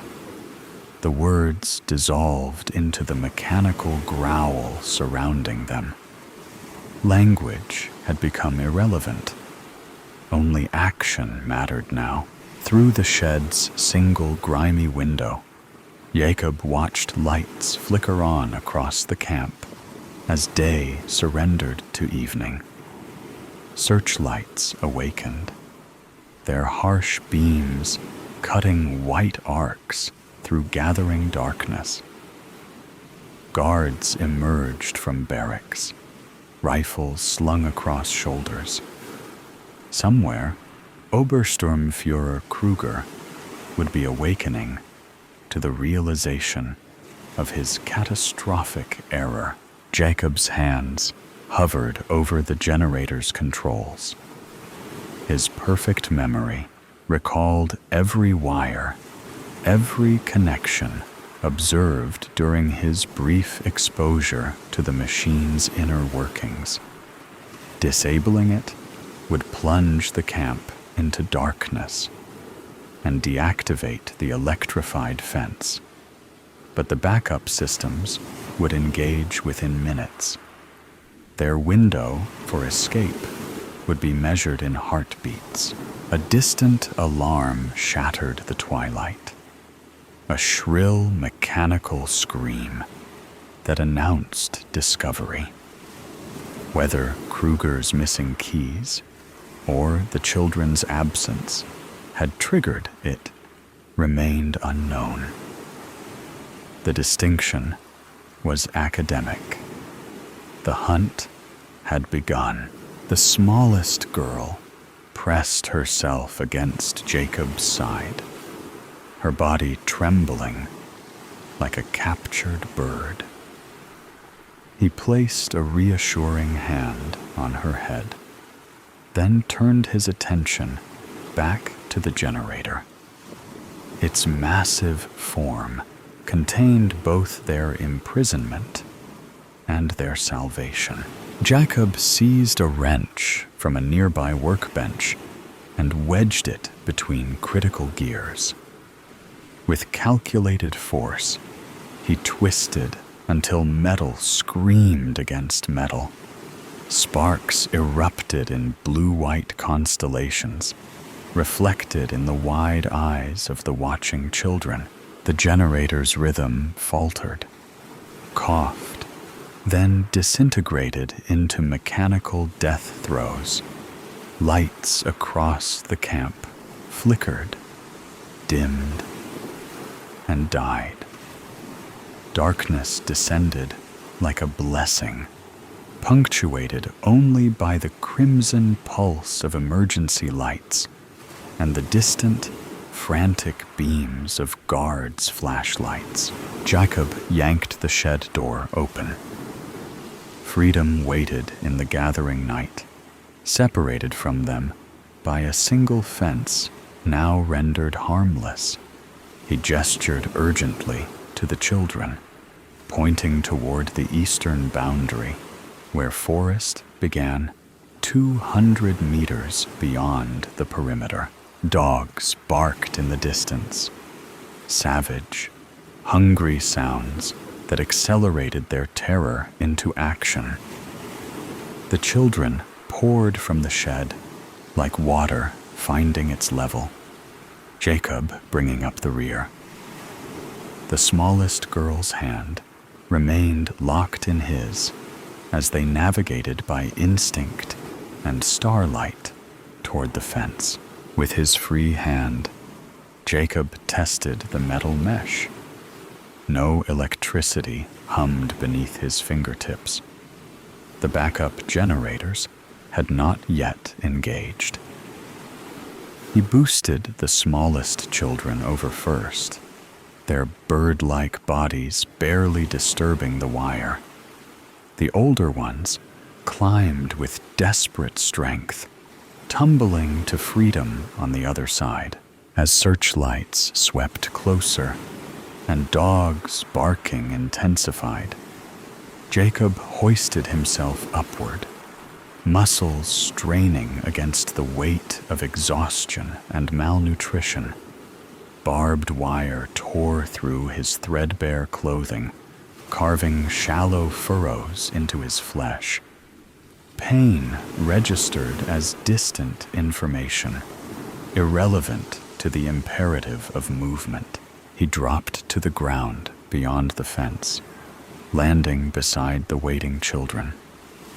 The absent hum of electricity had been replaced by shouts and whistles, the camp awakening to their rebellion.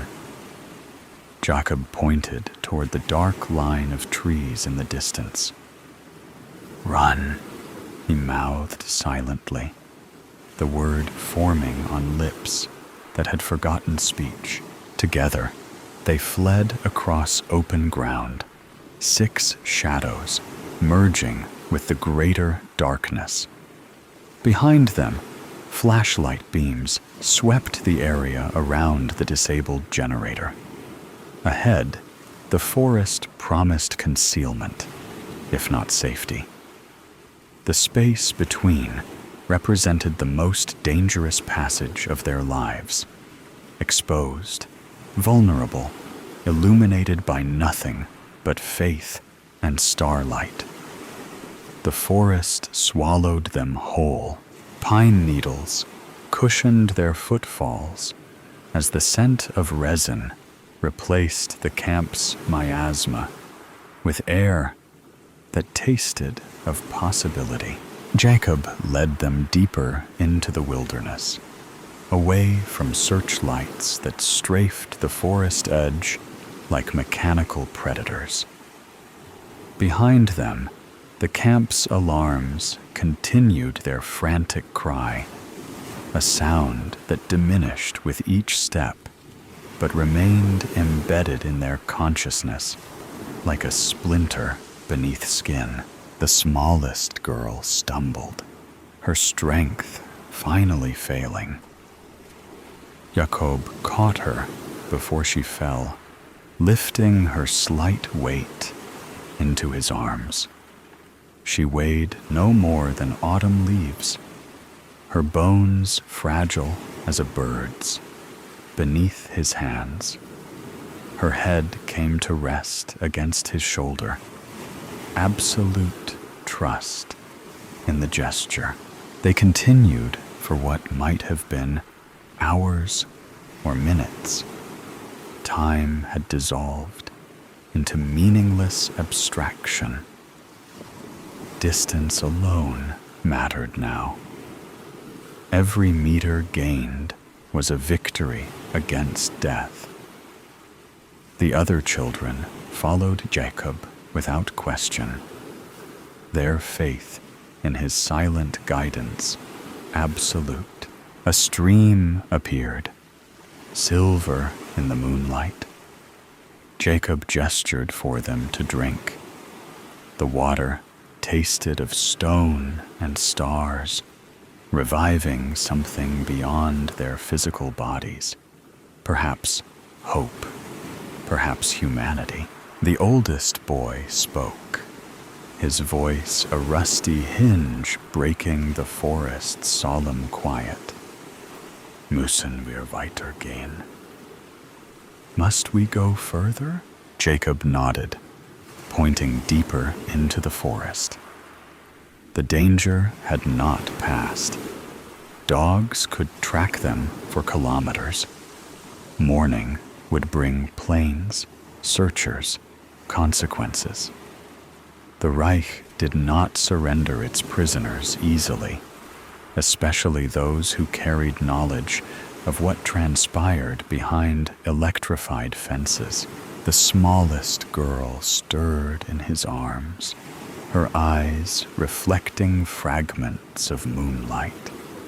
Her lips moved, forming words that emerged as a whisper. Jak się nazywasz? What is your name? The question penetrated layers of silence, built over years of survival. Jacob hadn't heard his own name spoken aloud since his father's death. It existed only in memory, a secret thing preserved from contamination by the camp's horrors. His throat constricted around unspoken syllables.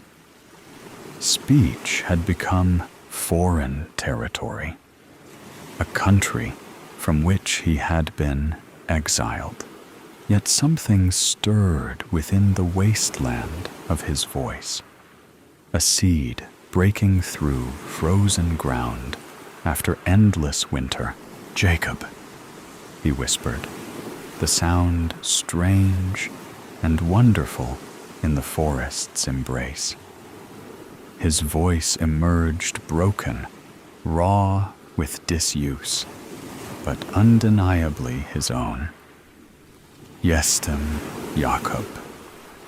I am Jacob.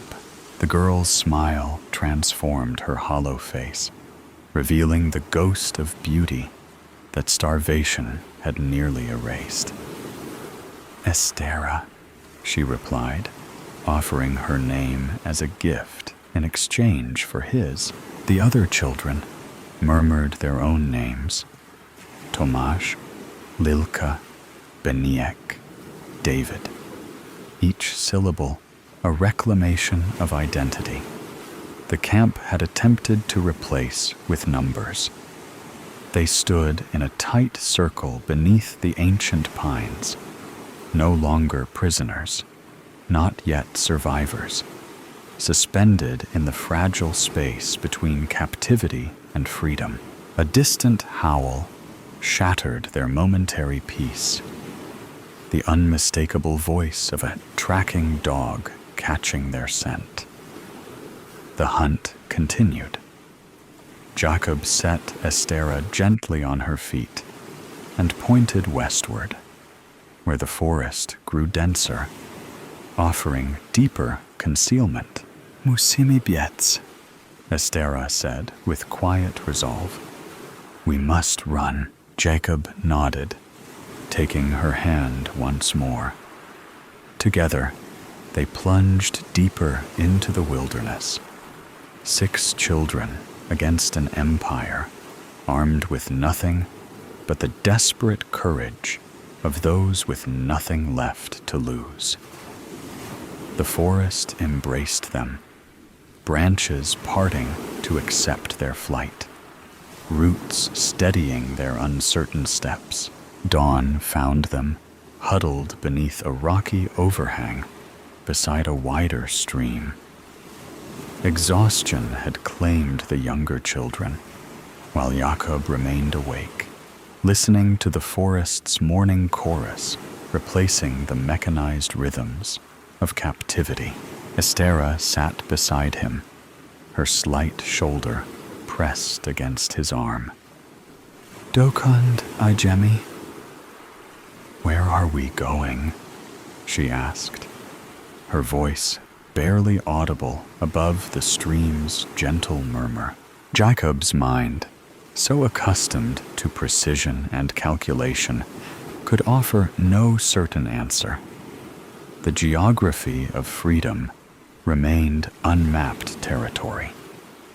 He had memorized every centimeter of captivity, but possessed no chart for liberation. The words came slowly. "Na południe, du partyzantów." South, to the partisans. Rumors had circulated through the camp. Resistance fighters in the southern forests, Jews and Poles who had escaped, fighting with salvaged weapons and desperate courage. Perhaps only legend, perhaps salvation. Estera's small hand found his, fingers intertwining. "Będziemy wolni." We will be free. Jacob looked at the sleeping children, at the forest stretching around them, at morning light filtering between trees. Freedom remained a distant shore, separated by hunger, winter, pursuit, and war. Yet for the first time in 3 years, possibility existed. He squeezed Estera's hand gently and discovered within himself the capacity for speech once more. Words emerged like water from stone, each one a small miracle of reclamation. Już jesteśmy. We already are. The forest absorbed his words, carrying them toward the lightening sky. Behind them, the camp continued its grim business. Ahead, war raged. But here, 6 children had rewritten the equations of their existence beyond barbed wire and numbered tattoos. Jacob tilted his face toward the breaking day, feeling warmth touch his skin. His voice, newly rediscovered, held steady as he spoke again. Not to Estera, not to the sleeping children, but to the memory of his father that he carried within. I remember who I am. The above story has ended. Let's listen to the next story. A new life. It's like I'm starting over again, James thought to himself as he gazed out of the car window. I am Sisyphus. But I reached the top of the mountain only to find another that reaches steeper and higher. What then? What will happen when I reach the top? Will I ever see the view? James, you still with us, buddy? David asked as he tapped James on the forehead. Huh? Oh, yeah. I was just thinking, James replied as he continued to gaze out of the window. The trees lining the sides of the road blurred if he didn't focus on them. As the car zoomed along, James caught glimpses of the blue sky and flat farmland behind the trees. These moments were precious in a way he hadn't yet come to appreciate. Jimmy, snap out of it, Caitlin, David's girlfriend, replied. What? I'm just enjoying the scenery. It's like an 8-hour drive. Can't I just chill for a while? James said, more indifferent to talking and thinking than he'd led on. Thoughts of the future had become a burden in his bored mind, swirling around his consciousness as if they had nowhere else to go. Most of his thoughts disappeared into the ether, but not these. This is the last time we're going to be together for a while. You're moving to the big city, Caitlin replied with an upbeat attitude. She didn't even believe what she just said, but wanted to coax her friend out of his funk. Is it that obvious? What do you mean? You know I'm only a train ride away. I'm just thinking, don't worry about me. We'll be able to have all the fun when we get there, James replied, measured but dazed all the time in the world. That's what it feels like. This exists in a space in between my past life and my future. This trip is all in the present, my moment of a finite infinity. For these last few days, my mind is exactly where it needs to be. And for that, I step outside of the bounds of time and into my own world. Will you miss all of this while you're in that concrete jungle for weeks or months at a time? David asked him. I won't be gone that long. Weeks, maybe. But that's nothing. Plus, you gotta support me chasing my dream. It's part of who I am, James replied. You didn't answer the question, Caitlin replied. Yeah, I'll probably miss it, James said. It's my home, but it's not like I'll never be back. You never know. You might like it there in the city. Then I won't regret it. Regret it? Maybe not. But you'll lose a part of yourself. Is it worth that sacrifice? I haven't even left yet. That's a pretty big assumption. Do you like who you are? Caitlin asked. What is this? James said, I thought this was a road trip, not an intervention. You didn't answer the question again. Why do I owe you an answer? Why write when you ask? That's pretty personal. No matter how long I've known you, you know where we're going, what we're going to do. You need to answer. We need to know. Why? Ugh, fine. Yes, I do. I do like myself. See, was that so difficult? No, but it was a lot of pressure on the answer. Do you feel the release?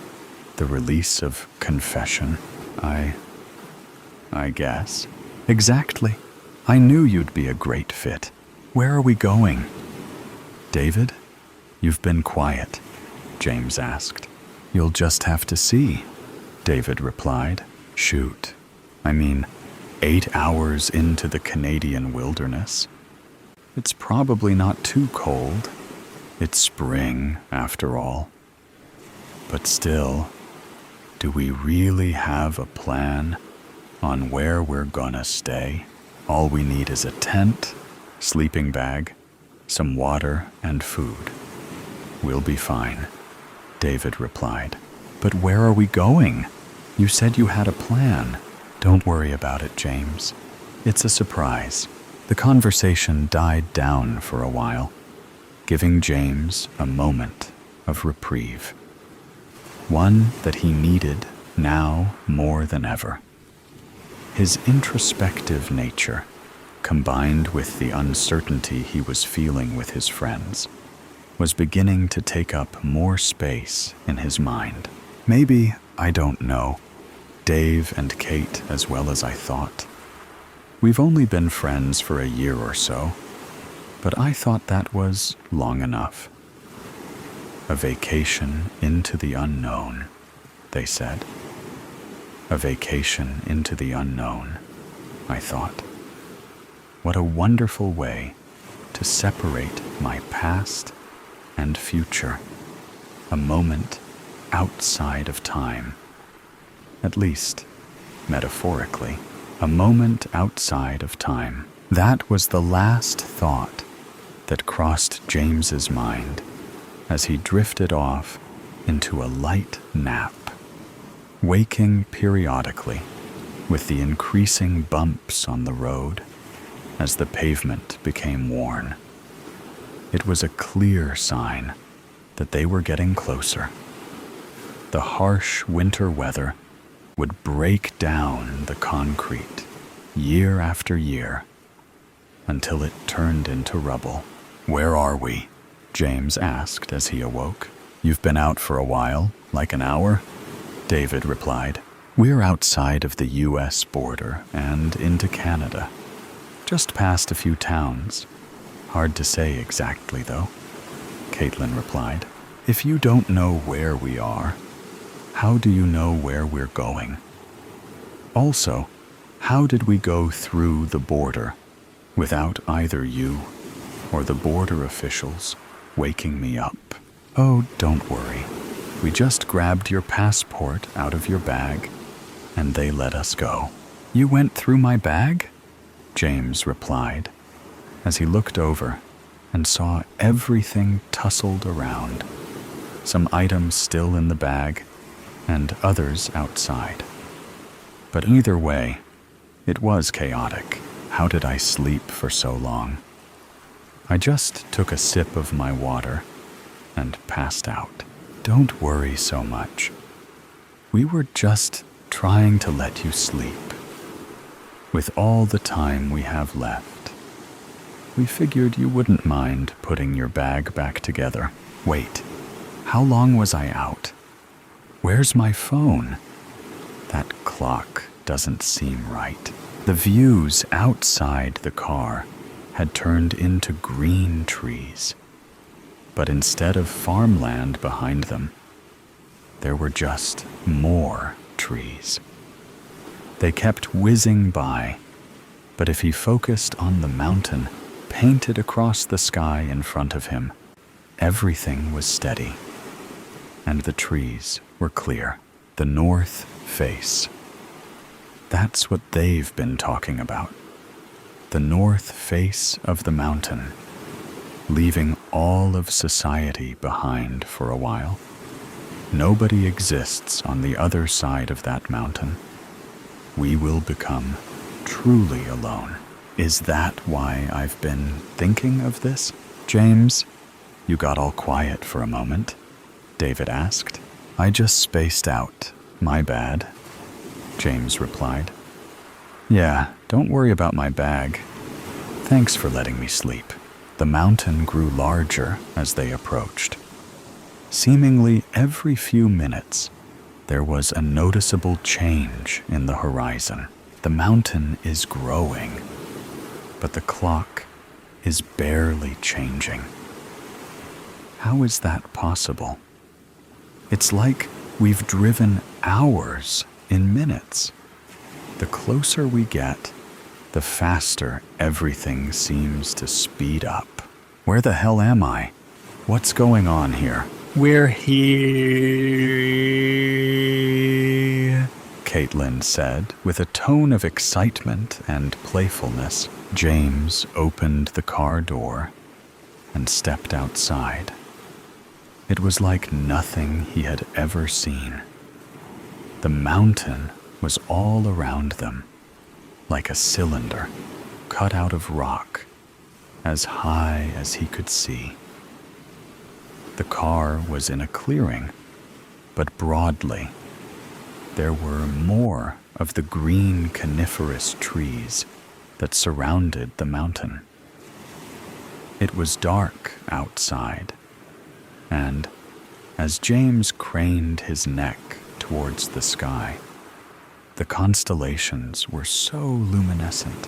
From the moment that I stepped out of the car into this other world, I couldn't hear a sound. It was so quiet, like shifting between realms. But now, all I can hear is the sound of that hum. James's thoughts became frantic. A consistent hum. Sometimes voices. More voices. Chaotic whispers echoing across the open cavern. Where are David and Caitlin? The trunk is open. But they're gone? How is that possible? What am I doing in these clothes? What am I doing here? What's this? A red robe? I see the smiles coming out of the trees. The voices are getting louder. Please, God, give me a chance to climb that mountain. I want to be Sisyphus again. I know where I am now, and all I want to do is be back home, ready to go to the concrete jungle, ready to climb the mountain. The next story will begin now. Columbine. Every night, the fog killed scores of us. The city of Metro needed a hero to protect them. And so I rose up and became the super-powered woman to save them all. I am Maverick, named for the city's most usually seen creature of flight. My civilian identity is Cora Neely. When I took up the mantle of the heroic Maverick, I left behind my former mundane life as a citizen to combat crime in all its insidious forms. I usually triumphed, earning the keys to the city. I met more than I expected when I encountered someone called Columbine. Columbine was my arch foe, a foe of extraordinary caliber, if one were afraid of clowns.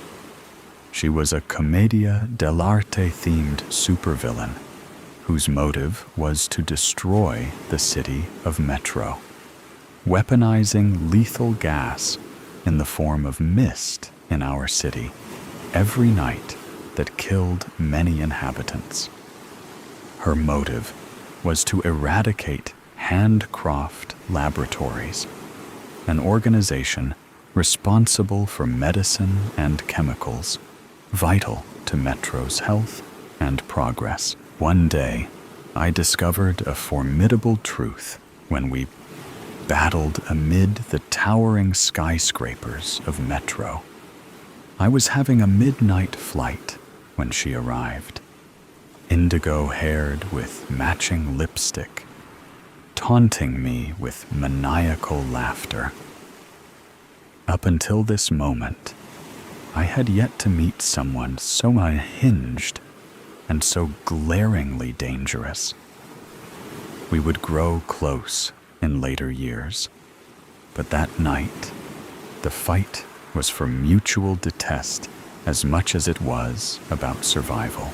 "The birdie's a long way from her nest," she said in a sing-songy voice. Columbine's face was contorted into a grimacing leer behind her clown half-mask. "Metro is mine to protect," I told her. "I hail from the faraway citadel of Celestion, where we have no tolerance for common criminals such as yourself. I dare you to fly, to fight. Come and stop me," she said, firing bullets at me. My wings deflected her shots. I swooped into the air with metallic wings, shedding my trench coat. Once I reached her level, on the rooftop where she stood, I lurched forward, holding her by the neck. She pivoted, slashing at me with an intricate dagger. I dodged the blows, my wings slicing through the air. Columbine freed herself from my wrenching grasp, and we continued our battle, parrying back and forth in a vicious dance of death. She danced a vile ballet throughout the rooftops, acrobatically dodging all of the blades that I slung at her. She stepped forward and cradled my jaw, speaking in a hushed tone. "Look how you're all alone in life, waiting for even more recognition for gift-wrapped victories that you never deserved," she said. "Join me. This wretched city could be ours if you let it." I wrestled myself away, shaking my head at her attempt to seduce me into defeat with her carefully chosen words. Columbine knew my weakness and wasn't afraid to use it against me. "You're wicked scum," I spat out. "Then die alone," she said. Was it true that she was truly insane? "Eeny, meeny, miny, mo," she whispered, bellowing the last word while firing more bullets at me from a vintage hand rifle. I deflected again and surged towards her, slicing her neck with my razor-sharp wing. She coughed, stumbling downward to the street below, feeling something akin to pity that I could not name. I descended and caught her, and we plummeted to the street. Columbine clutched at my collar. I leaned closer. With a trembling hang, she removed her mask to reveal patterns of acid lesions trailing from her forehead to her right jaw. There's something that you should know about Handcroft Labs. They're not the city's saving grace. They held me captive since infancy and experimented on me. They took away the closest thing I had to a father figure, disfigured my face. I'm the villain I am because of Handcroft. Stay far away. I was stunned. The same place that was about to provide an antidote to Columbine's venomous fog was what twisted her into something possibly past saving. Was she right? Unable to shake her words from my head, I flew to the nearest hospital, dropped her at the door, and set out to investigate her claims for myself. Columbine's civilian identity was that of a theatrical drama teacher. One afternoon, I visited her at her school and pleaded with her to cease the toxic nightly mist. She relented with downcast eyes. "What are you really here for?" she asked. "You," I said softly. "I want to make sure that you're all right after. Well, let's forget the homicidal pleasantries. I found out that you're right about handcraft. Turns out that they're up to more harmful things than just university science projects. So, you believe me?" asked Columbine. "We'll see, but it's a start," I said. "Cora, listen to me. When this thing," she gestured to her mask, "this Columbine thing takes over, I can't control." "No worries," I said, trying to understand her in some way.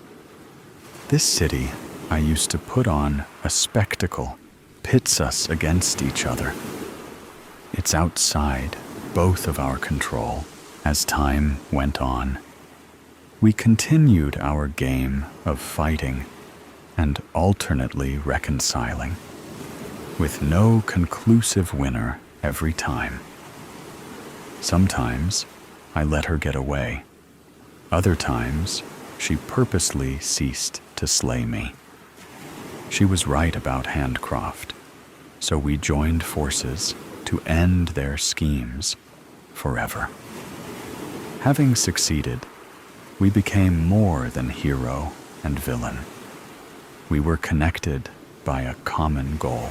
Months later, we grew closer, me and Columbine.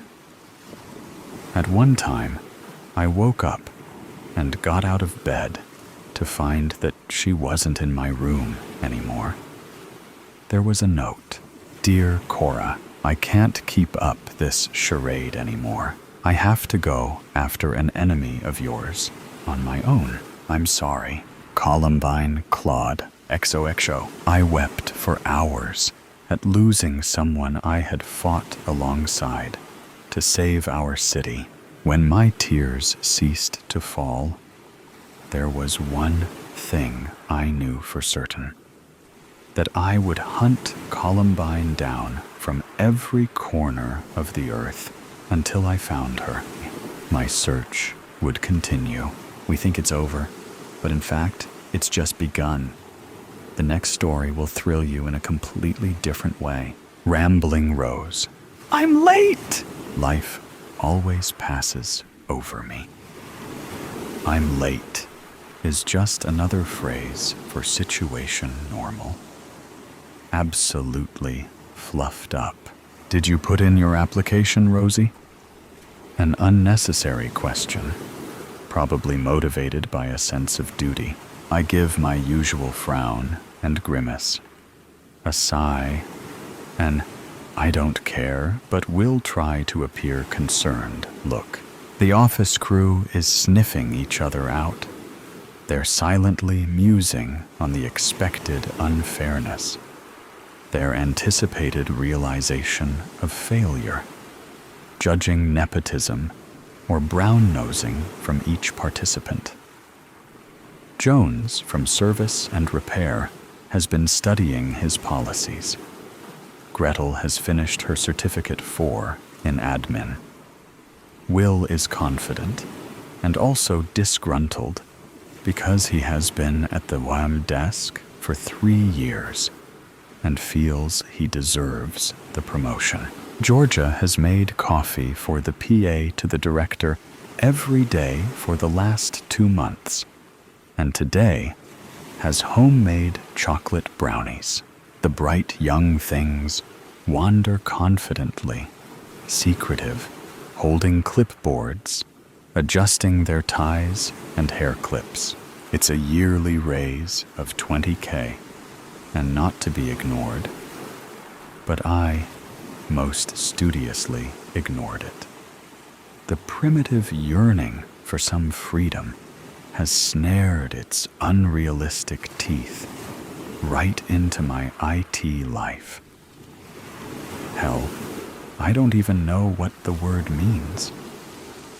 I haven't read Jack Kerouac, but sense that this might be one of life's moments when Kerouac isn't just a writer. Kerouac is where I want to be.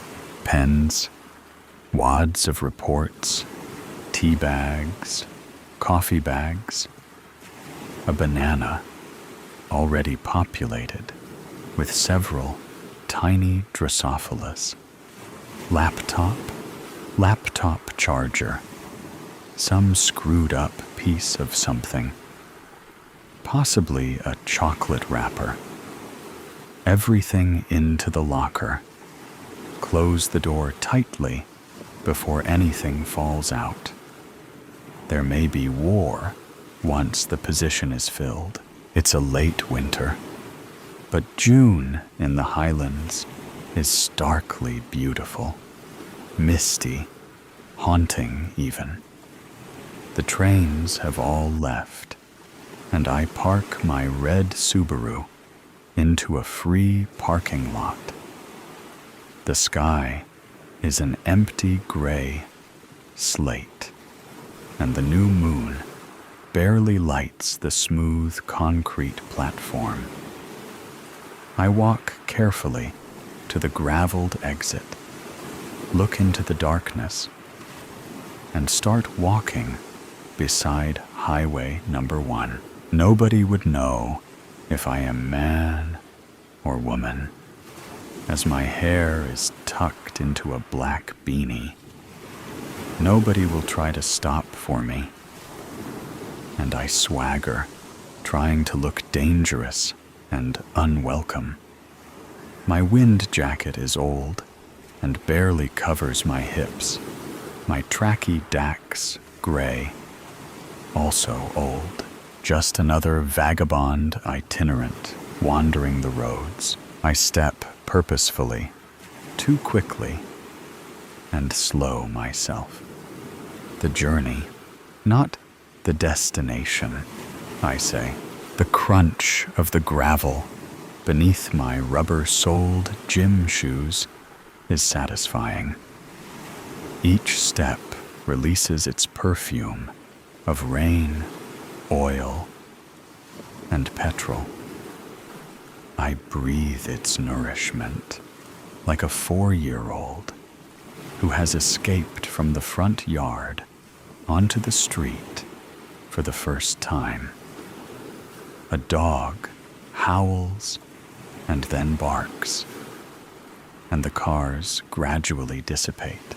At some point, I realize I am alone, even from any flow of traffic. It is 11 p.m. I have been walking for 3 hours. I breathe even more deeply. The air has chilled. A faint silhouette of bushland lines the horizon, and a small window twinkles somewhere on a hillside. As I walk, this small, friendly light disappears behind a ridge. A kookaburra announces something. It's time we all just went to sleep now. I will keep walking. I will keep walking until I want to stop. More hours pass by as I contemplate the stiffness in my calves, the ache in my arches, and the spots where my jacket does not cover my legs properly. The sky has started to reveal stars, hundreds of different-sized lights, satellites drifting through them. Betelgeuse and Sirius, Pleiades, Orion's belt, familiar sky landmarks that are warm to the touch. Homey reminders that I am not completely out of my mind. Excitement suddenly makes me look up and revel in the starry expanse. Some loose barbed wire behind a ditch at the side of the road looks promising, and I duck through it. I am starting to feel tired. An irrigation ditch with straight sides has been carved into the bare landscape, its straight sides starkly incongruent with the rocky outcrops and overgrazed land. A breeze has started up, and snow must have fallen in the mountains as the wind is cold. I lie carefully in the ditch, careful not to wet my shoes, marveling at the convenience of a raised bed, however hard. Staring into the skies, I think, this is where I should have an epiphany. But what will it be? I am a traveler, a nomad, a gypsy on the road. This is where enlightenment and realization comes from. The cold is biting deep, and I cover spots alternatively when the pain gets too much. First my knees, then my torso, but never everything all at once. Looking imploringly into the stars, I let all sense of self leave me, my mind floating into that vast canopy. The cold makes me feel a bit sorry for myself, and I feel not just alone, but lonely. I think I slept, my icy dreams interspersed with awkward rearranging of the useless wind jacket. The romance of my zero-gravity bed, just a cold, hard slant with pointy pebbles pressing into my back and hips, a crackle of nearby dried grass, the swoosh of saltbush being brushed past, a movement so close that I lose my breath in terror. I jolted awake. Was this near where those hitchhikers had disappeared? What if there was a man with a hatchet studying me, waiting for me, a gun, an intent to harm me? My heart was in my ears, and I breathed noiselessly, trying to stop breathing so fast. I sink into the hard clay. Just another boulder. Nobody here. After a half hour of immobile silence, it seemed that the killer would have moved by now.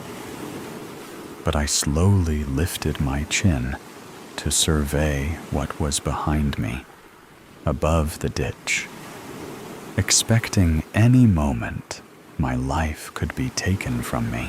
A snort in my ear, and a scuffle from all around where my head lay. A dozen sheep were startled from where they had been staring at me. They stood back, gazing at the intruder, and slowly backed off. I was safe. The sheep were my friends, my protectors. They trotted away quickly now that it was obvious what this warm, soft-bodied thing was. I stayed the next 2 days in a rented room, happily proud of the adventure. I even called Jones and congratulated him on his new interest in company policy. Surely this point will be noted by management as a sign he is a contender in the offing. We agreed that it was a done deal. Georgia's coffee making was obsequiously good, and she was probably sleeping with the director anyway. I comforted Gretel and said she was far prettier than Georgia and had ethics, which Georgia patently did not. I put my hand on Will's shoulder and smiled. He'd get there soon, and was deserving. I might even explain my journey to Jones one day, but thought the better of it. I don't think he would understand. I barely could make sense of it myself. The above story ends, but never stops. Here is another story that will not disappoint you. Gridlock of the mind. The 405 stretched endlessly before me, a vein of asphalt pulsing with the dull monotony of brake lights.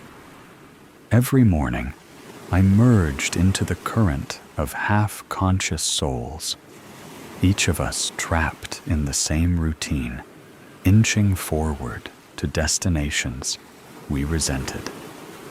My corporate job barely paid my bills, and my spirit eroded with each passing day.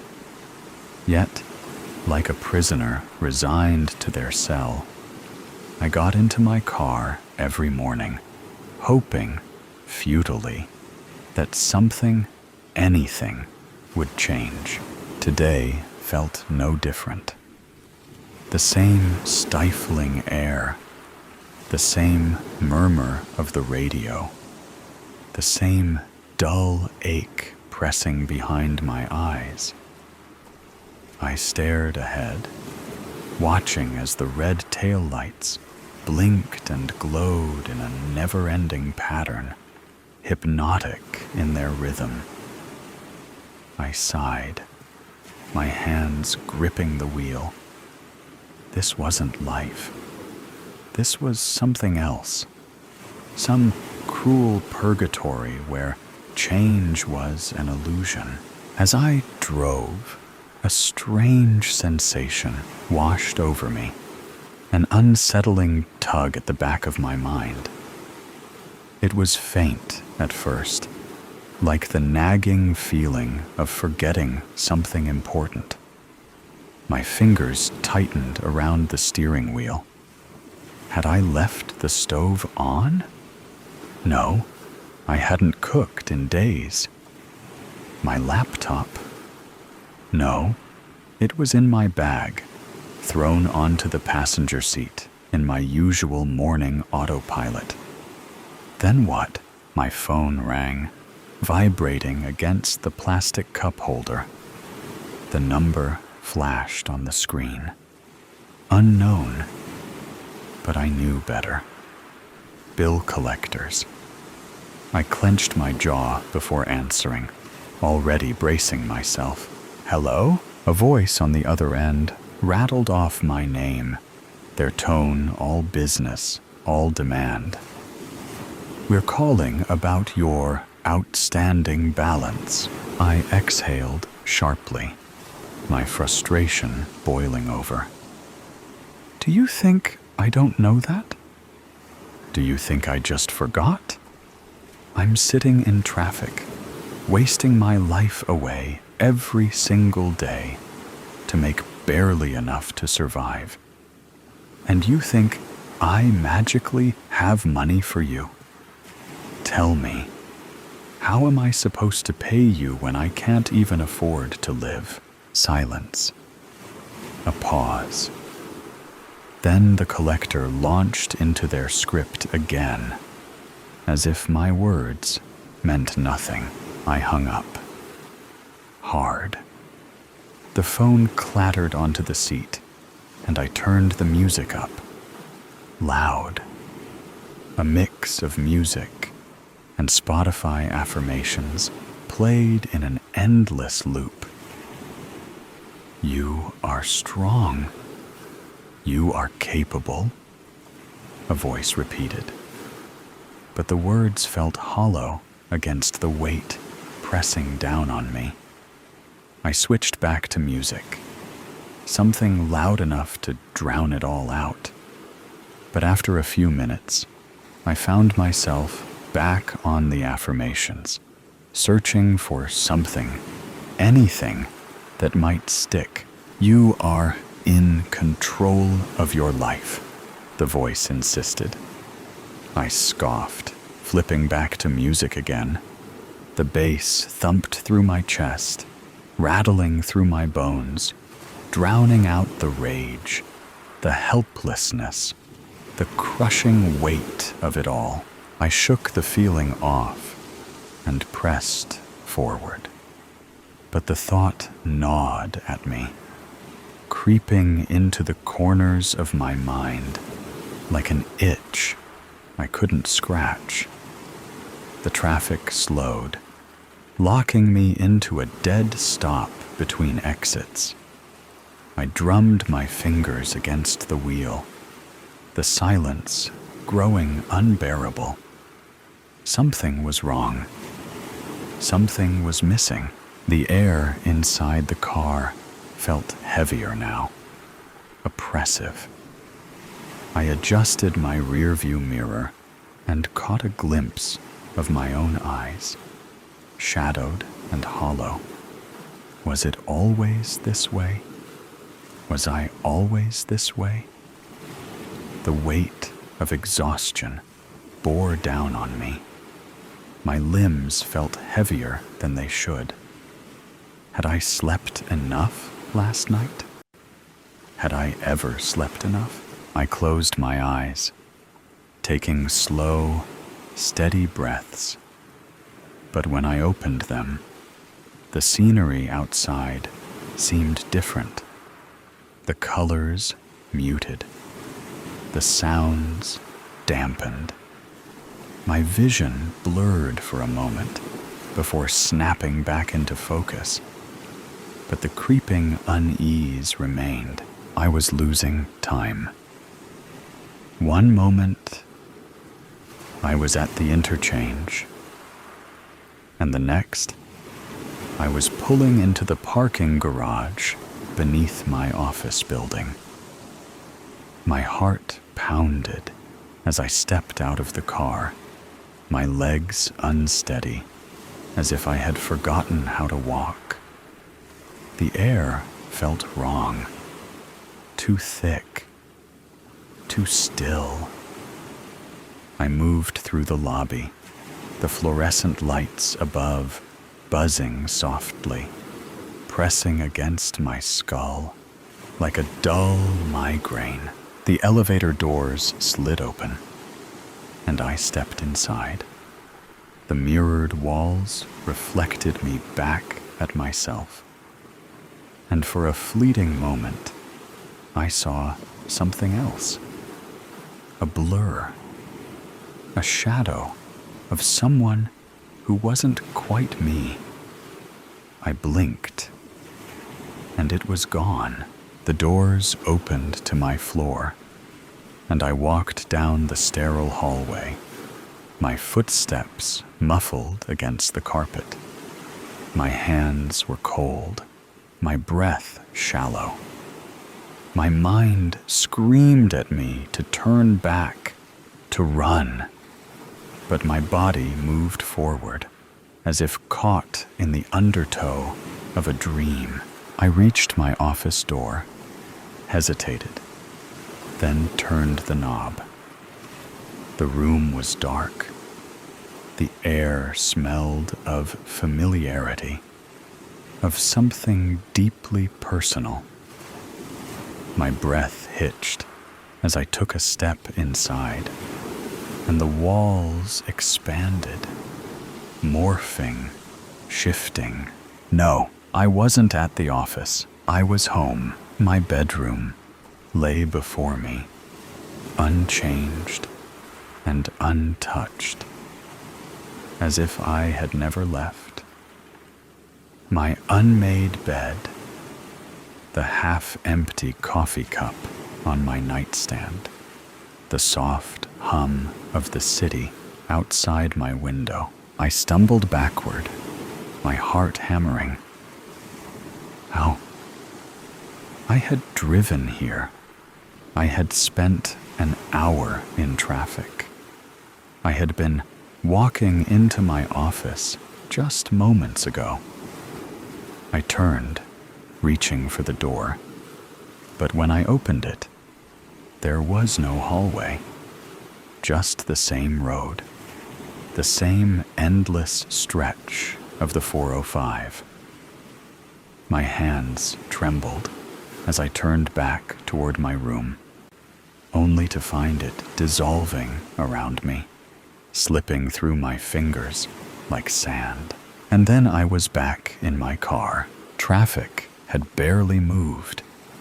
The radio played the same mindless chatter, and the clock on my dashboard blinked mockingly. 7:45 a.m., just like it always was. I let out a shaky breath, gripping the wheel so tightly my knuckles turned white. My skin felt cold. My pulse raced. What was real? Where had I been? And then the realization hit me. I was late. I was still home, still in bed, still asleep. The panic rose, clawing up my throat as I fumbled for my phone, desperate to check the time, to wake myself up. But when I looked down, my hands weren't there. The car, the traffic, the drive, it wasn't real. I never left my bed. I was still dreaming, or living a nightmare, over and over. Thank you for being here to listen with me. Let's enjoy the new story together. The Hunger, it happened overnight. One evening, the whole world was bathed in the rich hues of a setting sun. The sky painted in oranges and purples. The next morning, everything had turned gray. Not just dull or faded, color itself was gone. The trees, flowers, ocean, even people's skin and eyes had become mere variations of black, white, and gray. It was if reality had been drained, leaving behind a lifeless, monochrome wasteland. At first, scientists tried to explain it as some anomaly in human vision, a mass hallucination, an unknown pollutant in the air. But when they dissected plants and animals, their tissues were colorless at a molecular level.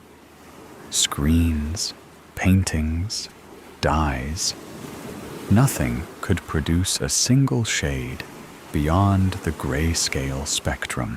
Then, people started disappearing. It wasn't like normal vanishing. There were no signs of struggle, no footprints leading away. One moment, someone was there, and the next, gone, like they had been erased from existence. The only thing left behind was a faint, smudged shadow on the ground, as though they had begun to dissolve before vanishing entirely. Escher had been watching it happen for weeks. He kept a notebook where he marked every missing person in his town, tracking patterns, trying to make sense of it all.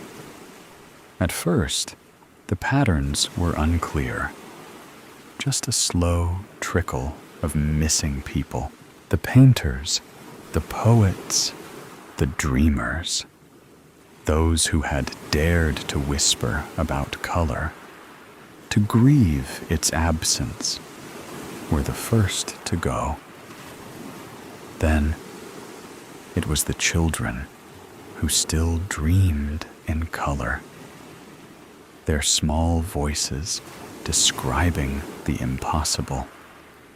A sky that wasn't gray, a sun that burned gold. Each one disappeared without a sound, leaving behind nothing but that eerie, smudged shadow. Now, Escher could feel it watching him, lingering just at the edge of his vision, a weight in the air that pressed against his skull, cold fingers at the nape of his neck.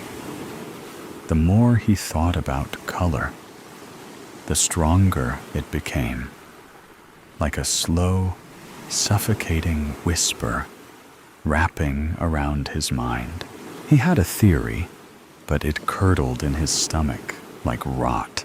What if whatever took the color away was still here? And what if it didn't want anyone to remember what had been lost? Escher kept his theory to himself. He had seen too many people vanish after speaking too freely. But in the quiet of his apartment, under a single flickering bulb, he scrawled his thoughts into his notebook, pressing the pencil so hard against the paper that the tip snapped. That night, sleep came in restless waves. Dreams of golden sunrise, of green forests and sapphire oceans, flickered behind his closed eyelids. Something else lurked there too, a whispering void pressing at the edges of his vision, a presence that noticed him. He woke with a start, heart pounding. The bulb above him flickered more erratically now, casting sharp, jumping shadows across the walls. Then he saw it, a smudge, one of those gray stains on the floor near his desk. It hadn't been there before.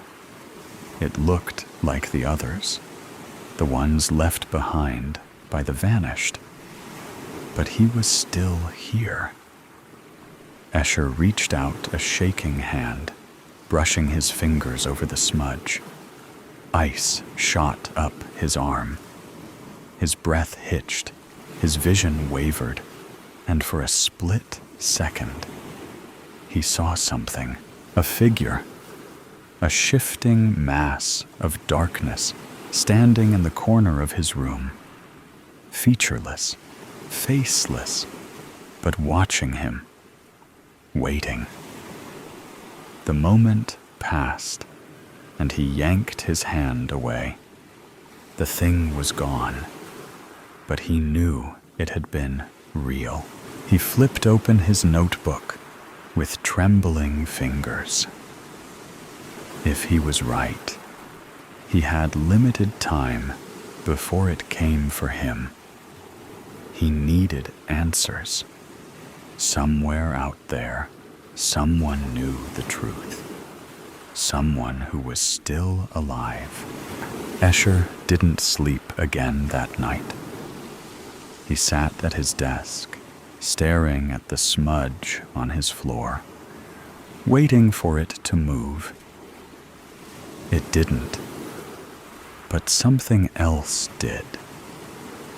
A creak in the hallway. Slow, deliberate, his breath hitched.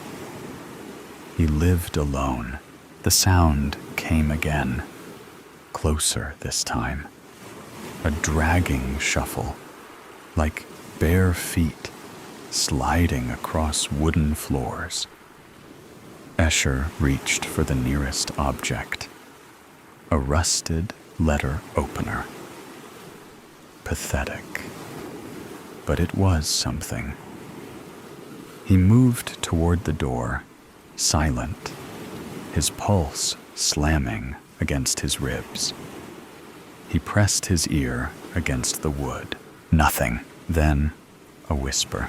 Not words, just a sound. Something wrong. Like wind whistling through hollow bones. Escher yanked the door open. The hallway was empty, but the walls weren't. Long, Uneven handprints streaked the wallpaper, dragging downward, as if something had clawed its way along. The air was thick, pressing, like he had stepped into a vacuum where sound and light had begun to fold in on themselves. Then he noticed the door at the end of the hall. Apartment 203. No one had lived there for months, but now it was open. A sliver of darkness yawned beyond the threshold, impossibly black, deeper than shadow. Something was inside, watching, waiting. Fingers slowly emerged from the darkness, wrapping around the edge of the door, not quite human. Too long, too thin, curling around the edge of the door. The skin wasn't just gray. It was wrong, shifting like static, like it wasn't fully real. The fingers twitched. Escher bolted. He didn't stop until he was outside, breath steaming in the cold air. The city was dead silent, buildings looming in their gray-scale monotony. But something had changed. The streetlights flickered, and for the first time since the color vanished, Escher saw something new.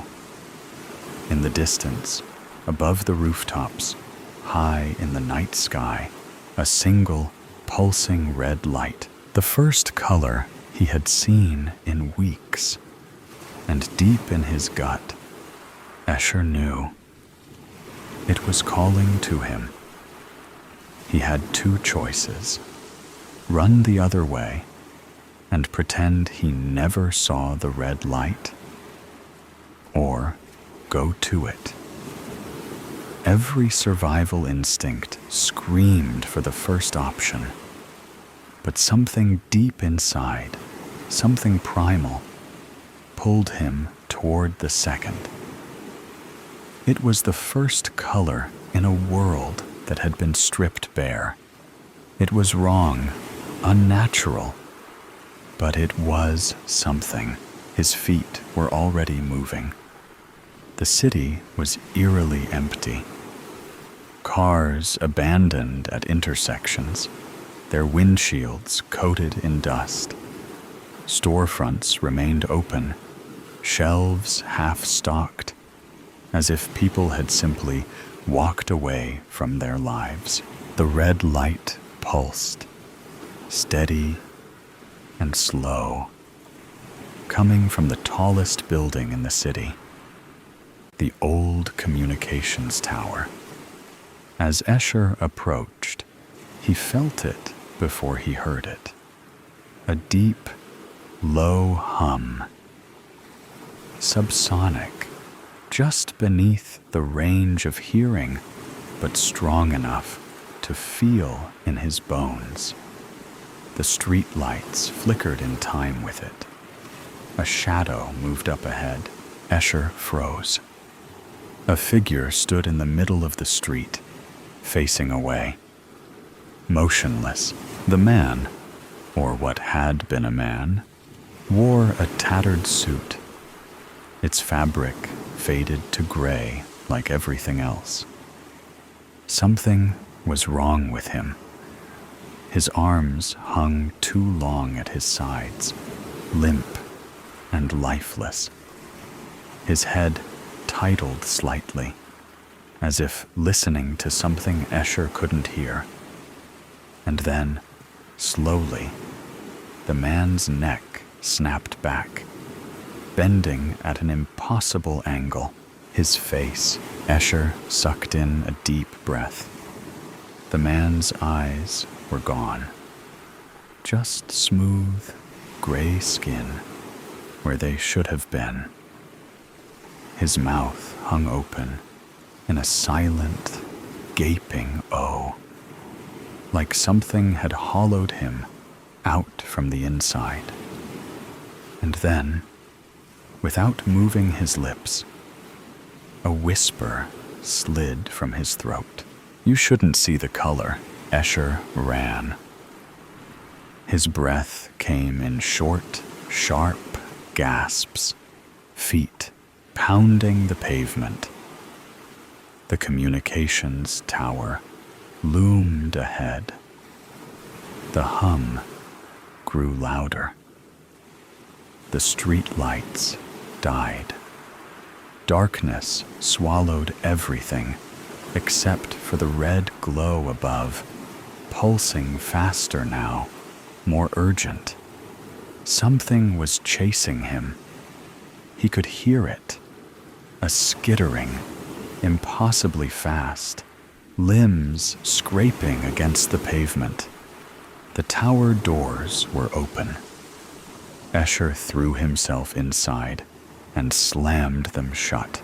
Silence. His heartbeat thundered in his ears. He took a shaky breath, turning to face the interior. The building was empty. An old stairwell wound up in the dark, leading to the roof. The red glow pulsed from above. There was a voice, not from behind the door, not the stairwell, but from inside the room. A whisper, slithering through the air like a breath against his ear.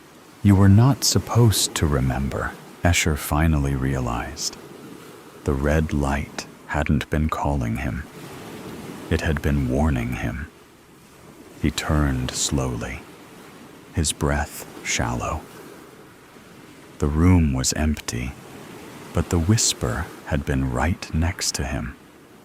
The red light pulsed above, faster now. Urgent. He forced himself forward, gripping the stairwell railing. He had to reach the top. He had to see whatever was waiting for him. The climb was endless. The hum grew louder, vibrating through the walls. His vision swam, his skin prickling, like something unseen was brushing against him. The climb ended at a door, rusty, slightly ajar. Beyond it, the red glow bled into the darkness. Escher pushed it open. He walked out onto the roof. The city stretched out below, dead and colorless. At the center of it all, perched on the tower's antenna, like a grotesque, broken thing, whatever it was not a machine. It was alive, a shifting, writhing mass, its surface pulsing with sickly veins of red light. It had no defined shape, no eyes or mouth, just an undulating, wet mass of twisting tendrils, each one ending in something horrifying. Faces, not full heads, just faces, half-formed, stretched, and distorting, mouths open in silent screams. They flickered in and out of existence, as if trapped. Escher knew, deep in his bones, these were the ones who had vanished. Not erased, not destroyed, absorbed. His stomach twisted, and his knees nearly gave out. The red light flared, and suddenly he remembered. The color hadn't been taken. It had been consumed, and the thing was still hungry. A shadow loomed from behind him. Escher turned just in time to see the eyeless man from the street standing in the doorway. But he was different now. His face was melting, the edges smearing like wet charcoal, his features slipping away. The man took a step forward, then another, and with each step, his body blurred, losing detail, like he was being erased in real time. "Join us," the voices whispered. Escher staggered back. The fleshy mass of faces quivered, responding to the movement, its tendrils stretching toward him. The eyeless man, if he even was a man anymore, took another step forward. His form blurred, warping like wet ink, his face melting away completely. Escher tried to run, but something grabbed his ankle. Ice shot up his leg as a tendril snaked up his calf. It wasn't solid, not exactly. It was like touching static, buzzing, shifting, eating away at him the moment it made contact. A dark gray substance was oozing out of his skin like ink in water. He kicked, thrashed, clawed at the rooftop, but it was pulling him in. More tendrils lashed out, latching onto his arm, his torso, his face, cold, deep, endless. His vision swam. Shadows moved at the edges of his sight. His skin tingled as something deeper than pain rippled through him, like he was being unraveled. The voices rose in a distorted, guttural chorus. "Join us," Escher gasped. And for the briefest moment, he saw everything. Not just the city, not just the rooftop. Beyond, the world before color disappeared, and the thing that had come before that, something vast, endless, watching, waiting. That fleshy thing of faces wasn't the beginning. It was only a fragment of something much worse. The red light pulsed one final time. Then it went out. Silence. Darkness. A whisper rippling through the void. Now we are free. So today's story has come to an end. Or perhaps it never really ended. There are mysteries still there, questions still unanswered, and sometimes things that seem to only exist in stories can creep into reality in unexpected ways. Are you sure that when you turn off the sound, everything around you will still be normal as before? Or is there something watching you? Either way, always remember that these are just stories, or at least we want to believe that they are. If you like moments of suspense, tension, and breathlessness, don't forget to follow me so you don't miss the next stories. And next time, when you come back, make sure you are ready, because what awaits you may be even scarier than you thought. See you again if you still have the courage to continue listening.